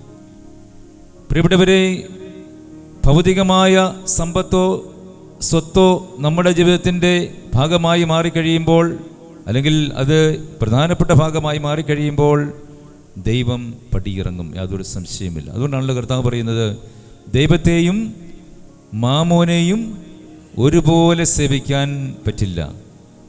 2 വള്ളത്തിൽ കാല് വെച്ചാൽ എന്താ സംഭവിക്കുന്നത്? മൂക്കും കുത്തി താഴെ വീഴും. നിങ്ങൾ ചങ്ങനാശ്ശേരിക്കാരായതുകൊണ്ട് കുട്ടനാട്ടിലൊക്കെ വള്ളത്തിൽ പോകുന്ന കാര്യം അറിയാം അല്ലേ? 2 വള്ളത്തെ ഒരുപോലെ കയറി നിന്ന് കഴിഞ്ഞാൽ മൂക്കും കുത്തി വെള്ളത്തിൽ വീഴും അല്ലേ? പ്രിയപ്പെട്ടവരെ, അതുപോലെ തന്നെയാണ് ഈ ഭൗതികതയും ആധ്യാത്മികതയും. രണ്ടും 2 വള്ളങ്ങളാണ്. രണ്ടും ചേർന്ന് പോവുകയില്ല. നമുക്ക് ജീവിക്കാനുള്ള ചുറ്റുപാട് മതി, ജീവിക്കാനുള്ള സ്വത്ത് മതി എന്ന് പറയാനുള്ള ഒരു എളിമ നമുക്കുണ്ടാവണം. ഈ എളിമയുണ്ടെങ്കിൽ മാത്രമേ കൂടെ താമസിക്കുന്നവരെ കാണാനുള്ള ഒരു ഉൾക്കണ്ണ് തുറക്കുകയുള്ളൂ. കഴിഞ്ഞ വർഷം ഒരു ഭാര്യയും ഭർത്താവും കൂടി എൻ്റെ അടുത്ത് വന്നു. അവരാദ്യം വന്നത് മക്കളുടെ വിവാഹം നടക്കുന്നില്ല എന്ന് പറയാനായിട്ടാണ്. അതുകൊണ്ട് പ്രാർത്ഥിക്കണമെന്ന് പറഞ്ഞു. ഞാനൊരു പ്രാർത്ഥനയൊക്കെ കൊടുത്തു വിട്ടു. മക്കളുടെ 3 മക്കളുണ്ടായിരുന്നു. 3 പേരുടെയും കല്യാണമൊക്കെ കഴിഞ്ഞു. അവർക്ക് കുട്ടികളൊക്കെ ഉണ്ടായി കഴിഞ്ഞപ്പോൾ ഒരിക്കൽ ഇവരെന്നെ വിളിച്ചു, അച്ഛാ, മക്കളുടെ വിവാഹമൊക്കെ നടന്നു, അവർക്ക് മക്കളുമൊക്കെ ആയി, ഇവരവരെ സുഖമായിട്ട് ജീവിക്കുന്നു. ഞങ്ങൾക്ക് അച്ഛനെ ഒന്നുകൂടെ കാണണം. ഞാൻ ചോദിച്ചു, എന്ത് പറ്റി? അല്ലത് നേരിട്ട് കാണുമ്പോൾ സംസാരിക്കാം. ഞാൻ പറഞ്ഞു വരാൻ പറഞ്ഞു. അങ്ങനെ വന്നു. ഭാര്യയും ഭർത്താവും കൂടി വന്നു കഴിഞ്ഞപ്പോൾ ഞാൻ ചോദിച്ചു, എന്താണ് പ്രശ്നം? അപ്പം ഭാര്യ പറഞ്ഞു, എൻ്റെ അച്ഛാ, ഞങ്ങളുടെ വിവാഹം കഴിഞ്ഞിട്ട് 38 വർഷമായി. എൻ്റെ ജീവിതത്തിൽ ഇതുവരെ സമാധാനം ഉണ്ടായിട്ടില്ല. 38 വർഷമായി കല്യാണം കഴിഞ്ഞിട്ട് ഒരു കൂരയ്ക്ക് കീഴെ ഭാര്യയും ഭർത്താവുമായിട്ട് ജീവിക്കുകയാണ്. ഞാൻ ചോദിച്ചു, ഭർത്താവിനോട് ഞാൻ ചോദിച്ചു, ശരിയാണോ? അപ്പം അദ്ദേഹം ഒരു ചിരി ഇരിച്ചുകൊണ്ട് എന്നോട് പറഞ്ഞു വെച്ചാൽ എനിക്കങ്ങനെ സമാധാനക്കേടൊന്നും ഉണ്ടായിട്ടില്ല. പിന്നെ ഭാര്യയോട് ഞാൻ ചോദിച്ചു, എന്താണ് നിങ്ങളുടെ സമാധാനക്കേട് കാരണം? എൻ്റെ വെച്ചാൽ ഈ മനുഷ്യൻ എന്നെ കാണുന്ന പോലെയാണ് എല്ലാവരെയും കാണുന്നത്. ഞാനൊരു ദിവസം പള്ളി കഴിഞ്ഞ് വരുമ്പോൾ നോക്കുമ്പോൾ ഈ മനുഷ്യൻ ഒരു സിസ്റ്ററിൻ്റെ കയ്യെ പിടിച്ച് വർത്തമാനം പറയുക. അപ്പോൾ ആ മനുഷ്യൻ പറഞ്ഞു, വെച്ചാൽ എന്നെ കഴിഞ്ഞൊക്കെ ഒത്തിരി പ്രായമുള്ളൊരു സിസ്റ്ററാണ്. ആ സിസ്റ്റർ ഇങ്ങനെ എല്ലാവരുടെയും കയ്യെ പിടിച്ച് കുശലം പറയുന്ന ഒരു പ്രകൃതം ആ സിസ്റ്ററിനുണ്ട്. അങ്ങനെ പള്ളി കഴിഞ്ഞിറങ്ങിയപ്പോൾ എന്നെ കണ്ടു, എന്നാ കണ്ടു വിശേഷം നോക്കിയിട്ട് കയ്യെ പിടിച്ച് ചോദിച്ചത് മാത്രമേ ഉള്ളൂ. അപ്പോൾ ആ സ്ത്രീയെ സംബന്ധിച്ചിടത്തോളം അത് ഉൾക്കൊള്ളാൻ പറ്റിയില്ല. ആ സിസ്റ്ററിൻ്റെ കയ്യിൽ പിടിച്ചത് എന്തോ വലിയ അപരാധമായിട്ടാണ് ഈ ഭാര്യ കാണുന്നത്. അപ്പോൾ ഭർത്താവ് പറഞ്ഞു, നീ ഇന്നാൾ കൊച്ചച്ഛൻ്റെ കയ്യെ പിടിക്കുന്നത് ഞാൻ കണ്ടല്ലോ.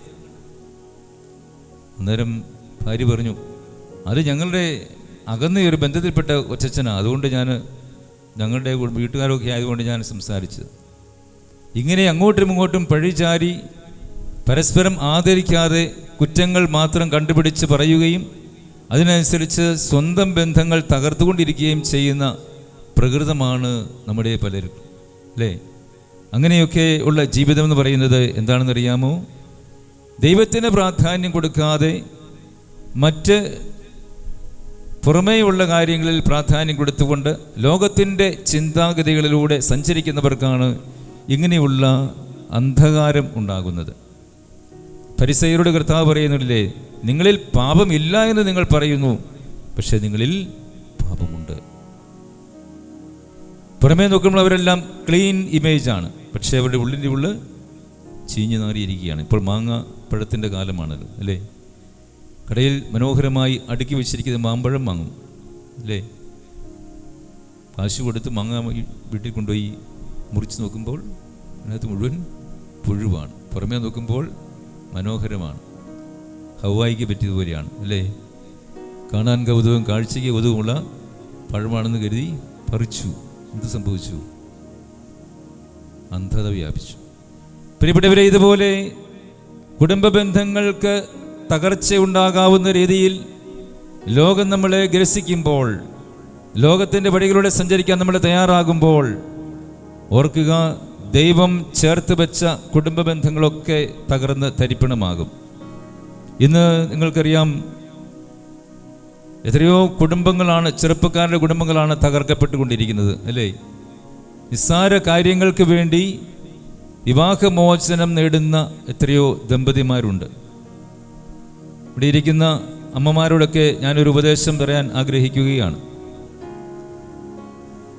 ഒരുപാട് അമ്മമാരുടെ അനാവശ്യമായ ഇടപെടൽ മൂലം കുടുംബ ബന്ധങ്ങൾ തകരുന്ന ഒരു സാഹചര്യമാണ് ഇന്ന് ആധുനിക ലോകത്തിലുള്ളത്. ഉദാഹരണം കൂടി പറയാം. കെട്ടിച്ചു വിട്ട ഒരു പെൺകുട്ടിയെ സംബന്ധിച്ചിടത്തോളം ഭർത്താവിൻ്റെ വീട്ടിലേക്ക് ചെന്ന് കഴിയുമ്പോൾ ജീവിത സാഹചര്യങ്ങൾ മാറും. മാതാപിതാക്കളുടെ സ്വഭാവം ചിലപ്പോൾ അരോചകമായി തോന്നാം. ഭർത്താവിനുമായിട്ട് ഒരുമിച്ച് ജീവിക്കുമ്പോൾ അവിടെ അരോചകത്വമുണ്ടാകാം, അസ്വസ്ഥതകളുണ്ടാകാം, സമാധാനക്കേടൊക്കെ ഉണ്ടാകാം. ഇങ്ങനെയൊക്കെ സമാധാനക്കേട് ഭർത്താവിൻ്റെ വീട്ടിൽ അനുഭവം ഉണ്ടാകുമ്പോൾ ഇന്ന് എല്ലാവരുടെയും കയ്യിൽ ഒന്നിൽ കൂടുതലോ മൊബൈൽ ഫോണുണ്ട്, ഇല്ലേ? ഭാര്യ, ഈ മകള് വീട്ടിലോട് പിടിച്ച് പറയും, അമ്മേ ഇവിടെ ഇങ്ങനെയാണ്, ഇവിടെ ഇങ്ങനെയാണ്, ആ മനുഷ്യൻ കൊള്ളുകയില്ല, ഈ അപ്പൻ കൊള്ളുകയില്ല, ഈ അമ്മ കൊള്ളുകയില്ല എന്നിങ്ങനെ വിളിച്ച് പറയും. വിവേകമില്ലാത്ത ഈ അമ്മ പറയും, നമ്മളെ നിനക്കത്തൊരു ബുദ്ധിമുട്ടാണെങ്കിൽ നീ ഇഞ്ഞ് പോരടി എന്ന് പറയും. ഒത്തിരി ഉദാഹരണം എനിക്കറിയാം, ഒത്തിരി അനുഭവങ്ങളറിയാം. വിവേകമുള്ളൊരു അമ്മയാണെങ്കിൽ എന്ത് പറയണം? മോളെ, ഞങ്ങളും ഇതൊക്കെ സഹിച്ചും സഹകരിച്ചുമൊക്കെയാണ് മുന്നോട്ട് നീങ്ങിയിട്ടുള്ളത്, നീ അത് സഹിച്ച് അവിടെ ചേർന്ന് നിൽക്കാൻ പറയണം. പക്ഷേ ഇന്നത്തെ നല്ല ശതമാനം അമ്മമാരും ആധുനിക തലമുറയിലെ അമ്മമാരും അങ്ങനെയല്ല പറയുന്നത്. അതുകൊണ്ട് തന്നെ എത്രയോ കുടുംബ ബന്ധങ്ങൾ തകർക്കപ്പെടുന്നുണ്ട് എന്ന് നമ്മൾ തിരിച്ചറിയണം. പ്രിയപ്പെട്ടവരെ, നിങ്ങളെ കുറ്റപ്പെടുത്തിയാണ് നിങ്ങൾ വിചാരിക്കരുത്. യാഥാർത്ഥ്യം അങ്ങനെയാണിന്ന്. അതുകൊണ്ട് തന്നെയാണ് ഒരുപാട് ചെറുപ്പക്കാരായ പെൺകുട്ടികൾ ഇന്ന് വീട്ടിൽ വന്ന് നിൽക്കുന്നത്. ഈ അടുത്തിടെ ഒരു സംഭവം ഉണ്ടായി.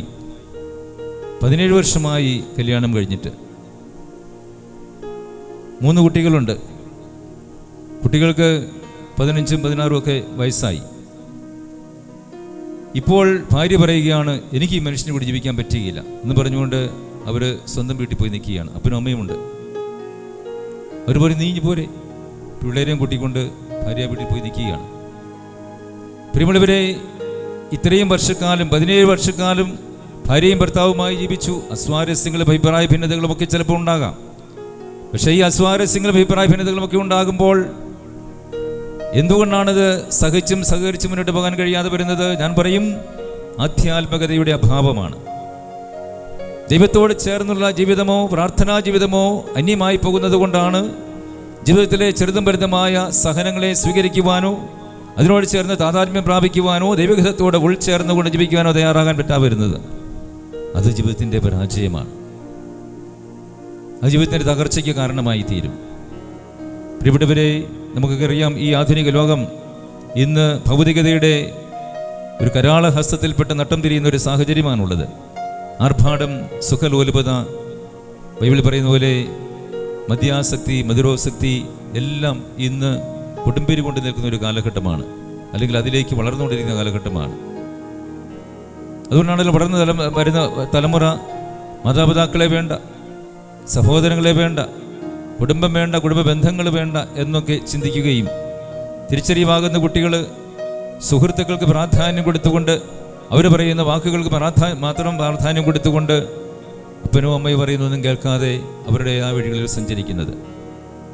കഴിഞ്ഞിടയ്ക്ക് ഒരു പയ്യനും, ഒരു 18 വയസ്സ് പ്രായമുണ്ട്, +2 കഴിഞ്ഞ പയ്യനാണ്. അവനും അവൻ്റെ അമ്മയുടെ ആങ്ങളെയും കൂടി എൻ്റെ അടുത്ത് വന്നു.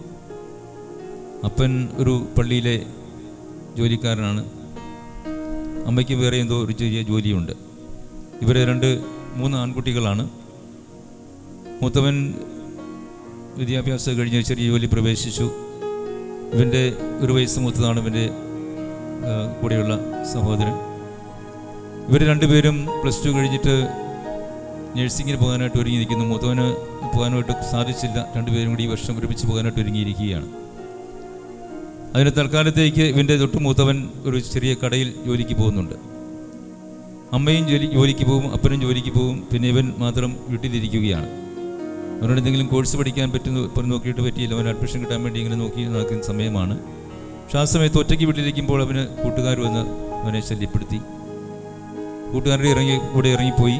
ഒരു ദിവസം അവൻ പുറത്തേക്ക് പോയിട്ട് തിരിച്ചു വന്നപ്പോൾ അമ്മ വൈകുന്നേരം നോക്കിയപ്പോൾ ഇവൻ്റെ അടുത്ത് വന്നപ്പോൾ ഒരു ചെറിയ മണം. എന്താണ് അതിനെ ഒരു മണം? അടുത്ത് വിളിച്ച് മണത്ത് നോക്കിയപ്പോൾ മദ്യത്തിൻ്റെ മണം പോലെ അമ്മയ്ക്ക് തോന്നി. അമ്മ ചോദിച്ചു, നീ മദ്യം കുടിച്ചോ? ഇല്ല, ഞാൻ ആപ്പി വിസ് എന്ന് പറഞ്ഞൊരു ജ്യൂസ് ഉണ്ട്, അത് കുടിച്ചതാണ്. ആപ്പി വിസ് കുടിച്ചാൽ ഇങ്ങനത്തെ മണമല്ലല്ലോ, ഇത്രമാത്രം മണം വരാനായിട്ട് നീ എത്രമാത്രം അത് കുടിച്ചു ചോദിച്ചു. അപ്പോൾ എനിക്ക് ദാഹം കാരണം 2-3 ചെറിയ കുപ്പി വാങ്ങി കഴിച്ചു. അമ്മയ്ക്ക് സംശയമായി. അമ്മയ്ക്ക് ദേഷ്യം വന്നു, കുറേ വഴക്ക് പറഞ്ഞു. എന്നിട്ട് വഴക്ക് പറഞ്ഞിട്ട് പിറ്റേ ദിവസം അവനത് ആവർത്തിച്ചു. അങ്ങനെ ആരോ പറഞ്ഞു കേട്ട് എൻ്റെ അടുത്ത് പറഞ്ഞു വിട്ടതാണ്. അപ്പോൾ എൻ്റെ അടുത്ത് വന്നപ്പോഴത്തേക്കും ഇവനെ കണ്ടാൽ നമുക്ക് തോന്നും കഞ്ചാവ് അടിച്ച് നടക്കുന്നവനാണ്. തലമുടിയൊക്കെ ഒരുമാതിരി പ്രാകൃതമാക്കി മുടിയൊക്കെ ഇട്ട് ഒരു പ്രത്യേക വേഷമൊക്കെ ധരിച്ച് അവൻ്റെ കണ്ടു കഴിഞ്ഞാൽ നമുക്ക് കഞ്ചാവ് അടിക്കുന്ന പയ്യനാണെന്ന് മാത്രമേ തോന്നുള്ളൂ. അപ്പോൾ ഞാൻ അവനോട് കുറേ കാര്യങ്ങൾ ചോദിച്ചിട്ട് അവസാനം അവനോട് ചോദിച്ചു, നീ കുടിച്ചത് ആപ്പി വിസാണോ അതോ ബ്രാൻഡിയാണോ? അന്നേരം അവസാനവും പറഞ്ഞു, ഞാൻ ബ്രാൻഡിയാണ് കുടിച്ചു. പിന്നെ നീ ഇതിനെ അമ്മയോട് കള്ളം പറഞ്ഞു? അമ്മയോട് കള്ളം പറഞ്ഞില്ലെങ്കിൽ അമ്മ എന്നെ വഴക്ക് പറയും, ചിലപ്പോൾ അടിക്കും. അതുകൊണ്ട് കള്ളം പറഞ്ഞതാണ്. ഞാൻ ചോദിച്ചു, നിനക്ക് ഇങ്ങനെ പോയാൽ മതിയോ? ഭാവിയിൽ നീ ആരാകാൻ ആഗ്രഹിക്കുന്നേ? അപ്പോൾ അവൻ പറഞ്ഞു, എനിക്കൊരു നഴ്സിംഗ് പഠിച്ച് എവിടെയെങ്കിലും ഒരു ജോലിയിൽ പ്രവേശിക്കണം. അപ്പോൾ ഞാനും എൻ്റെ കാര്യങ്ങൾ ചോദിച്ചു വന്നപ്പോഴത്തേക്കും ഇപ്പോൾ അവൻ കഞ്ചാവിന് പോലും അടിമയായി മാറിക്കൊണ്ടിരിക്കുകയാണ്. അവൻ്റെ ഏറ്റവും അകന്ന ഒരു ബന്ധുവാണ് അതിനെ സഹായിച്ചത്. മദ്യം അധികം കുടിക്കുന്നില്ല. ഈരാറ്റുപേട്ട എന്ന് പറയുന്ന സ്ഥലത്ത് പോയി അവിടെ പോയാൽ ഒളിച്ചും പാത്തുമൊക്കെ കഞ്ചാവ് കിട്ടും. ആദ്യമൊക്കെ ഇത് ഉപയോഗിച്ചപ്പോഴത്തേക്കും ഒരു സുഖം തോന്നി. പിന്നെ അത് ഉപയോഗിക്കാതിരിക്കാൻ പറ്റാത്ത അവസ്ഥയിലേക്ക് വരുമ്പോൾ പണമില്ല. ഒരു പ്രാവശ്യം അപ്പൻ്റെ പോക്കറ്റിൽ നിന്ന് കുറച്ച് പൈസ എടുത്തുകൊണ്ട് പോയി. അപ്പനത് അറിഞ്ഞു. ഭാര്യയോട് ചോദിച്ചു, ഇടി എൻ്റെ പോക്കറ്റിൽ കിടന്ന പണം കാണുന്നില്ലല്ലോ. ഞാനെടുത്തില്ല എന്ന് ഭാര്യ പറഞ്ഞു. അങ്ങനെ അതങ്ങ് പോയി. വീണ്ടും പണം കാണാതെ പോയപ്പോൾ ചോദ്യം അന്വേഷിച്ചു തുടങ്ങി. അവസാനം ഇവൻ പറഞ്ഞു, ഞാനൊരാവശ്യത്തിന് വേണ്ടി എടുത്തതാണ്. എന്താവശ്യമാണ്? അവനോണ പറഞ്ഞു വീണ്ടും. അതിങ്ങനെ അപ്പൻ്റെ കയ്യിൽ നിന്നും മോഷ്ടിച്ചു തുടങ്ങി. പിന്നെ ഇവൻ്റെ ബന്ധുവിൻ്റെ വീട്ടിൽ നിന്നും ഒരു വളയെടുത്തുകൊണ്ടുവന്ന് വിറ്റ് അതിൻ്റെ പണം കൊണ്ട് കഞ്ചാവ് വാങ്ങാൻ തുടങ്ങി. അങ്ങനെ ഒരു അധപതനത്തിൽ നിന്നും അധപതനത്തിലേക്ക് വീണുകൊണ്ടിരിക്കുന്ന സമയത്താണ് എൻ്റെ അടുത്ത് വരുന്നത്. ഞാനും അവനെ കുറേ ഉപദേശിച്ചു. എന്നിട്ട് പറഞ്ഞു, നീ അടുത്ത ആഴ്ച നിന്റെ മുടിയൊക്കെ വെട്ടി നീ ഒരു ആൺകുട്ടിയെപ്പോലെ, ഒരു നല്ല ആൺകുട്ടിയെപ്പോലെ വരുവാണെങ്കിൽ ഞാൻ നിനക്ക് ഒരു സമ്മാനം തരാമെന്ന് പറഞ്ഞു. അമ്മയും കൂട്ടിക്കൊണ്ട് വരണമെന്ന് പറഞ്ഞു. ഞാൻ പ്രതീക്ഷിച്ചില്ല അവൻ വരുമെന്ന് വിചാരിച്ചില്ല. പിറ്റേ ആഴ്ച അവൻ എൻ്റെ അടുത്ത് വന്നു. പക്ഷേ എനിക്ക് അവനെ മനസ്സിലായില്ല. അതിനു മുമ്പ് വള്ളിക്കുട്ട പോലെ ഒരു കാലങ്കമ്പത്തി പോലെ തലയിരുന്നത് അവൻ മുടിയൊക്കെ മാന്യമായിട്ട് വെട്ടിച്ച് വെള്ള ഷർട്ട്, അവനൊരു അല്പം കറുപ്പുള്ള പയ്യനാണ്, ഫുൾ സ്ലീവ് വെള്ള ഷർട്ടും കറുത്ത പാൻസും ഇട്ടുകൊണ്ട് അവൻ എൻ്റെ അടുത്ത് വന്നപ്പോൾ എനിക്ക് അവനെ തിരിച്ചറിയാൻ കഴിഞ്ഞില്ല. അമ്മ വന്നില്ല, അവൻ തന്നെയാണ് വന്നത്. അമ്മ എന്തി? അമ്മയ്ക്ക് അത്യാവശ്യമായിട്ടൊന്നൊരു യാത്ര പോകേണ്ടി വന്നതുകൊണ്ട് അമ്മയ്ക്ക് വരാൻ കഴിഞ്ഞില്ല. പ്രിയമുള്ളവരെ, ആ പയ്യൻ എന്നൊരു അവൻ്റെ അന്നത്തെ ആ ദുസ്വഭാവങ്ങളെല്ലാം മാറ്റി അവൻ നേഴ്സിങ്ങിന് പോയി ചേർന്നു. ഇപ്പോൾ നേഴ്സിങ്ങിന് അവൻ 3rd ഇയറിലേക്ക് കയറിയിരിക്കുകയാണ്. Praise the Lord. Hallelujah, hallelujah. ഇതുപോലെ ചെറുപ്പക്കാർക്ക് വഴിതെറ്റാവുന്ന നിരവധിയായ സാഹചര്യങ്ങളിൽ ലോകത്തിലൂടെ നമ്മൾ കടന്നു പോകുമ്പോൾ നമ്മുടെയൊക്കെ മക്കളെക്കുറിച്ച് നമുക്ക് എപ്പോഴും ഒരു ഉത്കണ്ഠ വേണം. മക്കൾ എവിടെയെങ്കിലും പുറത്തേക്ക് പോയി വരുമ്പോൾ നമുക്കൊരു ആകുലതയോടുകൂടി അവരോട് ചോദിക്കണം, മക്കളെ നിങ്ങൾ എവിടെ പോയി, ആരെ കണ്ടു, എന്ത് ചെയ്തു എന്നൊക്കെ. ഏതാനും വർഷങ്ങൾക്ക് മുൻപ് ഒരു വീട്ടമ്മ എന്നോട് പറഞ്ഞു, വെച്ചാൽ ഇപ്പം കുട്ടികളെ, പണ്ടൊക്കെ പെൺകുട്ടികളെ ആയിരുന്നു പേടിക്കേണ്ടത്, ഇന്ന് ആൺകുട്ടികളെയും സ്കൂളിൽ പോയിട്ട് തിരിച്ചു വരുമ്പോൾ അങ്ങോട്ട് പോകുന്ന പോലെയാണോ ഇവൻ തിരിച്ചു വരുന്നതെന്ന് സംശയിക്കേണ്ടിയിരിക്കുന്നു. മോശമായ കൂട്ടുകെട്ട് മൂലം ഒരുപാട് വേണ്ടാത്ത ദുശ്ശീലങ്ങളുമായിട്ടാണ് ഈ കുട്ടികൾ മടങ്ങി വരുന്നത്. നിങ്ങളുടെ വീടുകളിൽ കൊച്ചുകുട്ടികൾ, സ്കൂളിൽ പഠിക്കുന്ന കുട്ടികൾ ഉണ്ടെങ്കിൽ നിങ്ങളുടെ ആ കുട്ടികളുടെ ബാഗൊക്കെ വല്ലപ്പോഴുമൊക്കെ ഒന്ന് പരിശോധിക്കണം. അതിനകത്ത് എന്തെല്ലാം ഉണ്ട്. ഇന്നത്തെ ലഹരി പദാർത്ഥങ്ങളൊക്കെ പല രൂപത്തിലും, മിഠായിയുടെ രൂപത്തിലോ അല്ലെങ്കിൽ കടലാസിൻ്റെ രൂപത്തിലോ ഒക്കെ സംലഭ്യമാകുന്ന ഒരു കാലഘട്ടമാണ്. അതുകൊണ്ട് കുട്ടികളുടെ ബുക്കുകളും ബാഗുകളും ഒക്കെ ഒന്ന് എല്ലാ ദിവസവും ഒന്ന് പരിശോധിക്കുന്നത് നല്ലതാണ്. മാത്രമല്ല, കുട്ടികളെയായിട്ടൊരു അല്പസമയം നിങ്ങൾ ഇടപഴകണം. ശാന്തമായി അവരെ വിളിച്ചിരുത്തിക്കൊണ്ട് എങ്ങനെയുണ്ടായിരുന്നു സ്കൂളിലെ ഇന്നത്തെ അവസ്ഥ, സാഹചര്യങ്ങളും, അല്ലെങ്കിൽ ജോലിക്ക് പോയവനാണെങ്കിൽ ജോലിക്ക് പോയിട്ട് നിത്യം സംഭവിച്ചു, വളരെ ശാന്തമായിട്ട് അവരുടെ സമയമായിട്ട് അല്പം സംസാരിക്കുവാൻ, ഒന്ന് പങ്കുവയ്ക്കുവാൻ, ഷെയറിങ്, അവരെ ഒന്ന് കേൾക്കുവാൻ നിങ്ങൾ തയ്യാറാകണം. അപ്പോൾ മാത്രമാണ് ആ കുട്ടികളെ നമുക്ക് ചേർത്ത് നിർത്താൻ കഴിയുക. അല്ലെങ്കിൽ എന്നെ സ്നേഹിക്കാത്ത അപ്പൻ, എന്നെ സ്നേഹിക്കാത്ത അമ്മ, എന്നെ സ്നേഹിക്കാത്ത എൻ്റെ സഹോദരനും സഹോദരിയും എന്ന് പറഞ്ഞുകൊണ്ട് പല കുട്ടികളിൽ നിന്ന് വീട് വിട്ടിറങ്ങുന്നതിന് പ്രധാനപ്പെട്ട കാരണം അതുതന്നെയാണ്. കുടുംബത്തിൽ കിട്ടേണ്ട സ്നേഹം കുടുംബത്തിൽ മക്കൾക്ക് ലഭിക്കുന്നില്ല. അതൊരു പ്രധാനപ്പെട്ട കാരണമാണ്. നമ്മൾ സ്നേഹിക്കുന്നുണ്ടായിരിക്കും, നമ്മുടെ ഉള്ളിൽ സ്നേഹമുണ്ടായിരിക്കാം, പക്ഷേ നമ്മൾ പ്രകടമായി അവരെ ആ സ്നേഹം കാണിക്കുന്നുണ്ടോ എന്നതാണ് നമ്മൾക്ക് പരിശോധിക്കേണ്ടത്. ഞാനൊരു ഉദാഹരണം പറയട്ടെ. നിങ്ങൾക്ക് വീട്ടിൽ പട്ടിയുള്ളവരുണ്ടോ? വീട്ടിൽ പട്ടിയുള്ളവർ ഉണ്ട്, പലരും ഉണ്ട് അല്ലേ? നിങ്ങളൊരു യാത്ര പോകുമ്പോൾ തിരിച്ചു വരുന്നു, ഈ പട്ടി എന്തു ചെയ്യും? തിരിച്ച് വീട്ടിലേക്ക് വരുമ്പോൾ വാലാട്ടി ചിരിച്ചുകൊണ്ട് നമ്മുടെ അടുത്ത് വന്നിരിക്കും അല്ലേ? സ്നേഹം പ്രകടിപ്പിക്കും. ഒരു മൃഗമായ ഈ പട്ടിക്ക് യജമാനനോടുള്ള സ്നേഹം പ്രകടിപ്പിക്കുന്നത് അതിൻ്റെ വാലുകൊണ്ടും അതിൻ്റെ മുഖഭാഗത്തിലെ ആ ഒരു പ്രത്യേക ഭാവം കൊണ്ടാണ് അല്ലേ? ഇതുപോലെ ഒരു മൃഗത്തിന് അതിൻ്റെ യജമാനനോട് സ്നേഹം പ്രകടിപ്പിക്കാൻ കഴിയുമെങ്കിൽ വീണ്ടും വിചാരവും വിവേകവും പക്വതയുമുള്ള ഒരു മനുഷ്യനായ നമുക്ക് എന്തുകൊണ്ട് നമ്മുടെ ഉള്ളിലുള്ള സ്നേഹം മറ്റുള്ളവരെ പ്രകടിപ്പിക്കാൻ കഴിയുന്നില്ല? പ്രിയപ്പെട്ടവരെ, സ്നേഹം ഉള്ളിലുണ്ടായാൽ പോരാ, അത് പ്രകടമാക്കണം. ദൈവത്തോട് ചേർന്ന് നിൽക്കുന്ന ഒരു വ്യക്തിയെ സംബന്ധിച്ചിടത്തോളം ആ വ്യക്തി എല്ലാവരെയും മാനിക്കുന്ന വ്യക്തിയായിരിക്കും, എല്ലാവരെയും ആദരിക്കുന്ന വ്യക്തിയായിരിക്കും, എല്ലാവരെയും സ്നേഹിക്കുന്ന വ്യക്തിയായിരിക്കും. അതുകൊണ്ട് നമ്മളൊക്കെ നിങ്ങൾ കുടുംബമായിട്ട് ജീവിക്കുന്നവരാണ്. അപ്പോൾ കുടുംബമായിട്ട് ജീവിക്കുമ്പോൾ ആ കുടുംബത്തിൽ ഭാര്യ ഭർത്താവിനോടും ഭർത്താവ് ഭാര്യയോടും സ്നേഹം ഉള്ളിലുണ്ടെങ്കിൽ അത് പ്രകടിപ്പിക്കണം. പല ഭാര്യമാരും പറയാറുണ്ട്, വെച്ചാൽ എൻ്റെ ഭർത്താവിന് ഇന്ന് എൻജിനീയറിങ് ജോലിയാണ്, വീട്ടിൽ വന്നാൽ അദ്ദേഹം ലാപ്ടോപ്പ് അല്ലെങ്കിൽ മൊബൈൽ, പിള്ളേരോടോ എന്നോട് ഒരു വാക്ക് സംസാരിക്കില്ല. നേരെ മറിച്ചും സംഭവിക്കാറുണ്ട്. ഭാര്യമാർക്കും അവർ വീട്ടിൽ ജോലിക്ക് പോകുന്നു, തിരിച്ച് വീട്ടിൽ വരുന്നു, അടുക്കളയിലെ പണി ചെയ്യുന്നു, പിന്നെ ഭർത്താവിനോടോ മക്കളോടോ ഒരു കുശലം പറയാനോ അല്പം ചേർന്നിരുന്നു കൊണ്ട് സംസാരിക്കുവാനോ ഷെയർ ചെയ്യാനോ ഒന്നും അവർക്ക് സമയമില്ല. സമയക്കുറവ് വലിയൊരു പോരായ്മയാണ് ഇന്നത്തെ ആധുനിക ലോകത്തിൽ. അതുകൊണ്ട് തന്നെ കുടുംബ ബന്ധങ്ങളൊക്കെ അന്യമായി കൊണ്ടിരിക്കുകയാണ്. പ്രിയപ്പെട്ടവരെ, ഒരു കാര്യം നമ്മൾ ശ്രദ്ധിക്കണം. ബന്ധങ്ങൾ നിലനിർത്തണമെങ്കിൽ ബന്ധപ്പെടൽ ആവശ്യമാണ്. നമുക്കറിയാം, പ്രാർത്ഥനയിൽ മനുഷ്യനും ദൈവവുമായുള്ള ബന്ധമാണ് നിലനിർത്തപ്പെടേണ്ടത്. അത് മുറിഞ്ഞു കഴിയുമ്പോൾ മനുഷ്യ ജീവിതം അന്ധകാരത്തിലേക്ക് പോകും. ദൈവവും മനുഷ്യനുമായുള്ള ബന്ധം നിലനിർത്താനുള്ള ബന്ധപ്പെടാനുള്ള കുറുക്ക് വഴിയാണ് പ്രാർത്ഥന എന്ന് നമ്മൾ തിരിച്ചറിയണം. അതുപോലെ തന്നെയാണ് മാനുഷിക ബന്ധങ്ങൾ നിലനിർത്തപ്പെടുന്നില്ല എങ്കിൽ കുടുംബങ്ങൾ തകരും. ഒരു കുടുംബമായിട്ട് ഒരു കൂരയ്ക്ക് കീഴെ ജീവിച്ചാൽ ഒരു മനോഹരമായ സൗധവുമുണ്ട്, അതിന് കീഴെ ജീവിച്ചാൽ എല്ലാം സുഭിക്ഷമാണ് നമ്മൾ വിചാരിക്കും. പക്ഷേ എത്രമാത്രം മനോഹരമായ വീടാണെങ്കിലും അതിനകത്തൊരു ഭവനമുണ്ടാകുന്നില്ലെങ്കിൽ വീടും ഭവനവും രണ്ടും രണ്ടാകട്ടോ. വീട് എന്ന് പറയുന്നത് നമ്മൾ നിർമ്മിക്കുന്ന കെട്ടിടമാണ്. ഭവനം എന്ന് പറയുമ്പോൾ അതിനകത്ത് ജീവൻ ഉണ്ടായിരിക്കണം. അത് അവിടെ ജീവിക്കുന്ന ആളുകളുടെ ആധ്യാത്മികതയുടെയും ദൈവാനുഭവത്തിൻ്റെയും കൂട്ടായ്മയുടെയും ജീവിതമാണ്. ജീവിതങ്ങൾ ഒരുമിച്ച് ചേരുമ്പോഴാണ് അതൊരു ഭവനമായി മാറുന്നത്.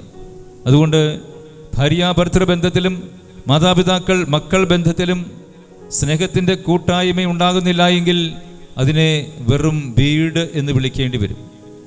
പ്രിയപ്പെട്ടവരെ, ദൈവത്തിൻ്റെ ഇഷ്ടത്തോട് ചേർന്ന് നിന്നുകൊണ്ട് ജീവിക്കുന്ന ഒരു വ്യക്തിയെ സംബന്ധിച്ചിടത്തോളം ആ വ്യക്തിക്ക് എപ്പോഴും കരുണയുടെ ഭാവം ഉണ്ടാവും. Price the Lord, hallelujah, hallelujah, hallelujah. എന്താണ് കരുണയുടെ ഭാവം? കരുണയുടെ ഭാവം എന്താണ്? ലൂക്കായുടെ സുവിശേഷം 10-ാം അധ്യായത്തിൽ നല്ല സമരിയാക്കാരൻ്റെ ഉപമ നമ്മൾ വായിക്കുന്നുണ്ട്, അല്ലേ? അവസാനം കർത്താവ് മനുഷ്യനോട് ചോദിക്കുന്നുണ്ട്, ഇതിൽ 3 പേരിൽ ആരാണ് നിന്റെ അയൽക്കാരൻ? അപ്പോൾ അയാൾ പറഞ്ഞ മറുപടി എന്താണ്? അവനോട് കരുണ കാണിച്ചവൻ തന്നെ. പ്രിയപ്പെട്ടവരെ, കാരുണ്യവാനായ ഈശോയെ എന്ന് നമ്മൾ വിളിച്ച് പ്രാർത്ഥിക്കാറുണ്ട്, അല്ലേ?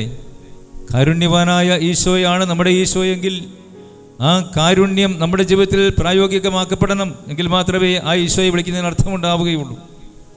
കരുണ ആദ്യം കാണിക്കേണ്ടത് ജീവിത പങ്കാളിയോടാണ്.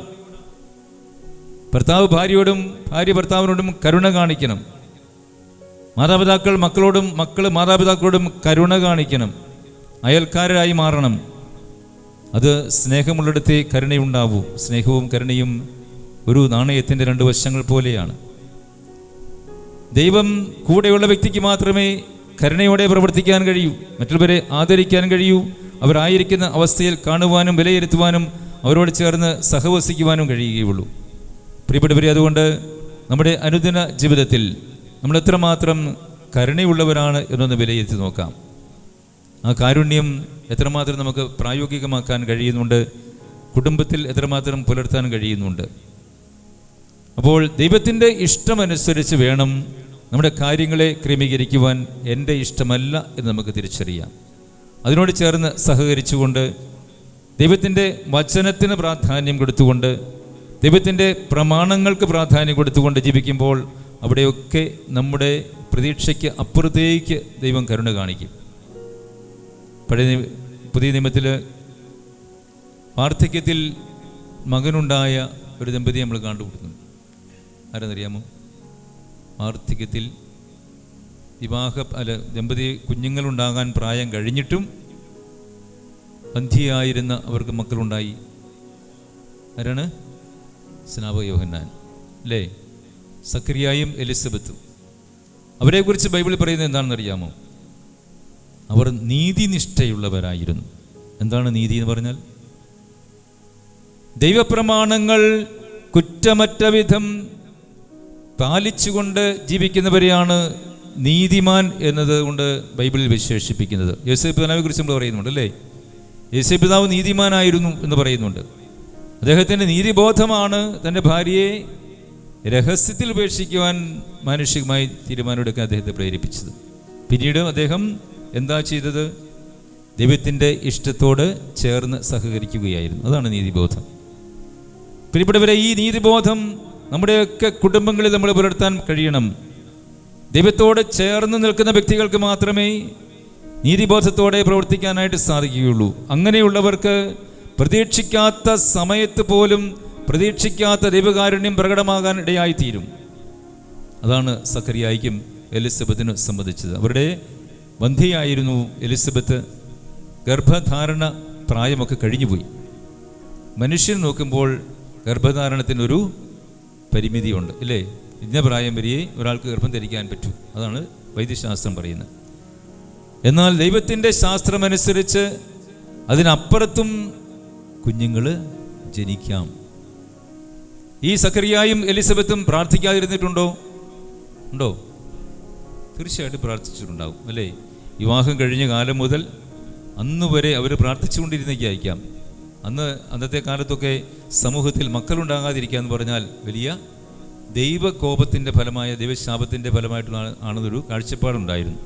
അതുകൊണ്ട് തീർച്ചയായിട്ടും നാട്ടുകാരും ബന്ധുക്കളും ഒക്കെ ഇവരെ പരിഹസിച്ചിട്ടുണ്ടായിരിക്കാം അല്ലേ?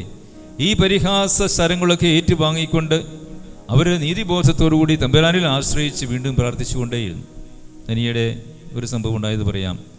7 വർഷമായി കല്യാണം കഴിഞ്ഞിട്ട് മക്കളുണ്ടാകാതിരിക്കുകയായിരുന്നു. അവരെൻ്റെ അടുത്ത് വന്നു. ഞാനൊരു പ്രാർത്ഥനയൊക്കെ കൊടുത്തു വിട്ടു.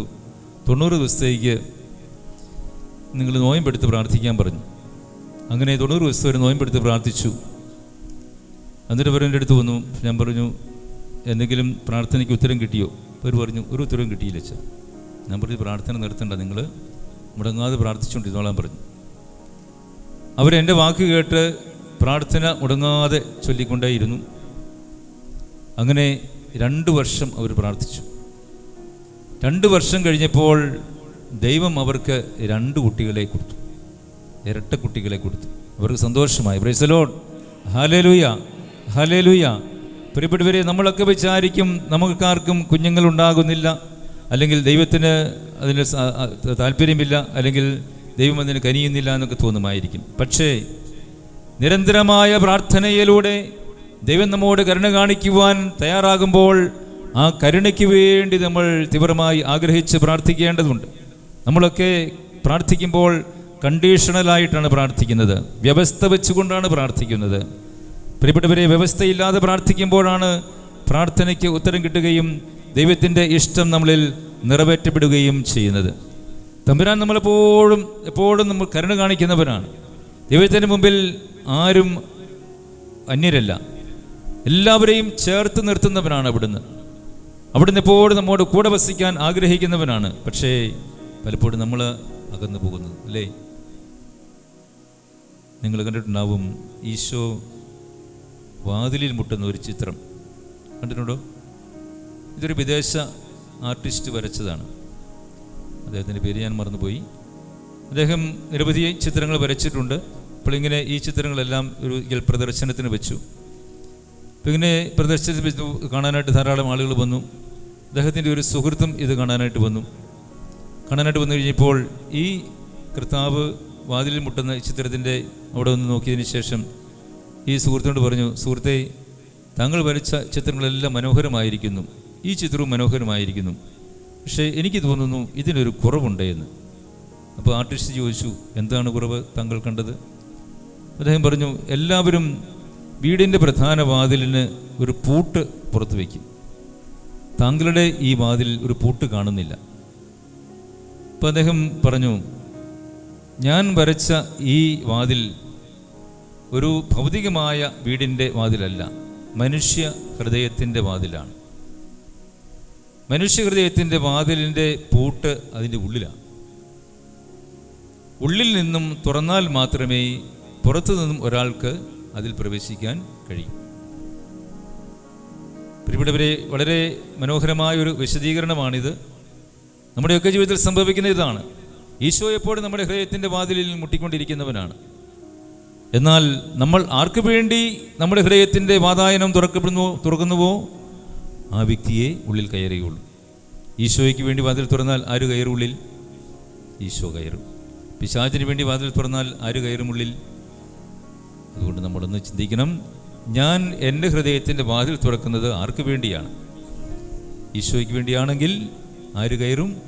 അപ്പോൾ ഈശോ എന്നിൽ വസിക്കുന്ന വ്യക്തിയായി ഞാൻ മാറണമെങ്കിൽ ഞാൻ ആർക്ക് വേണ്ടി വാതിൽ തുറക്കണം? പിശാചിൻ്റെ മുട്ടും ഈശോയുടെ മുട്ടും തമ്മിൽ എങ്ങനെയാണ് തിരിച്ചറിയുന്നത്? ഈ വാതിൽ മുട്ടുമ്പം ഈശോയുടെ മുട്ടും പിശാചിൻ്റെ മുട്ടും തമ്മിൽ തിരിച്ചറിയണ്ടേ? അതെങ്ങനെയാണ് കഴിയുന്നത്? രണ്ടുപേരും വരാം അല്ലേ? പിശാചും മുട്ടും ഈശോയും മുട്ടും.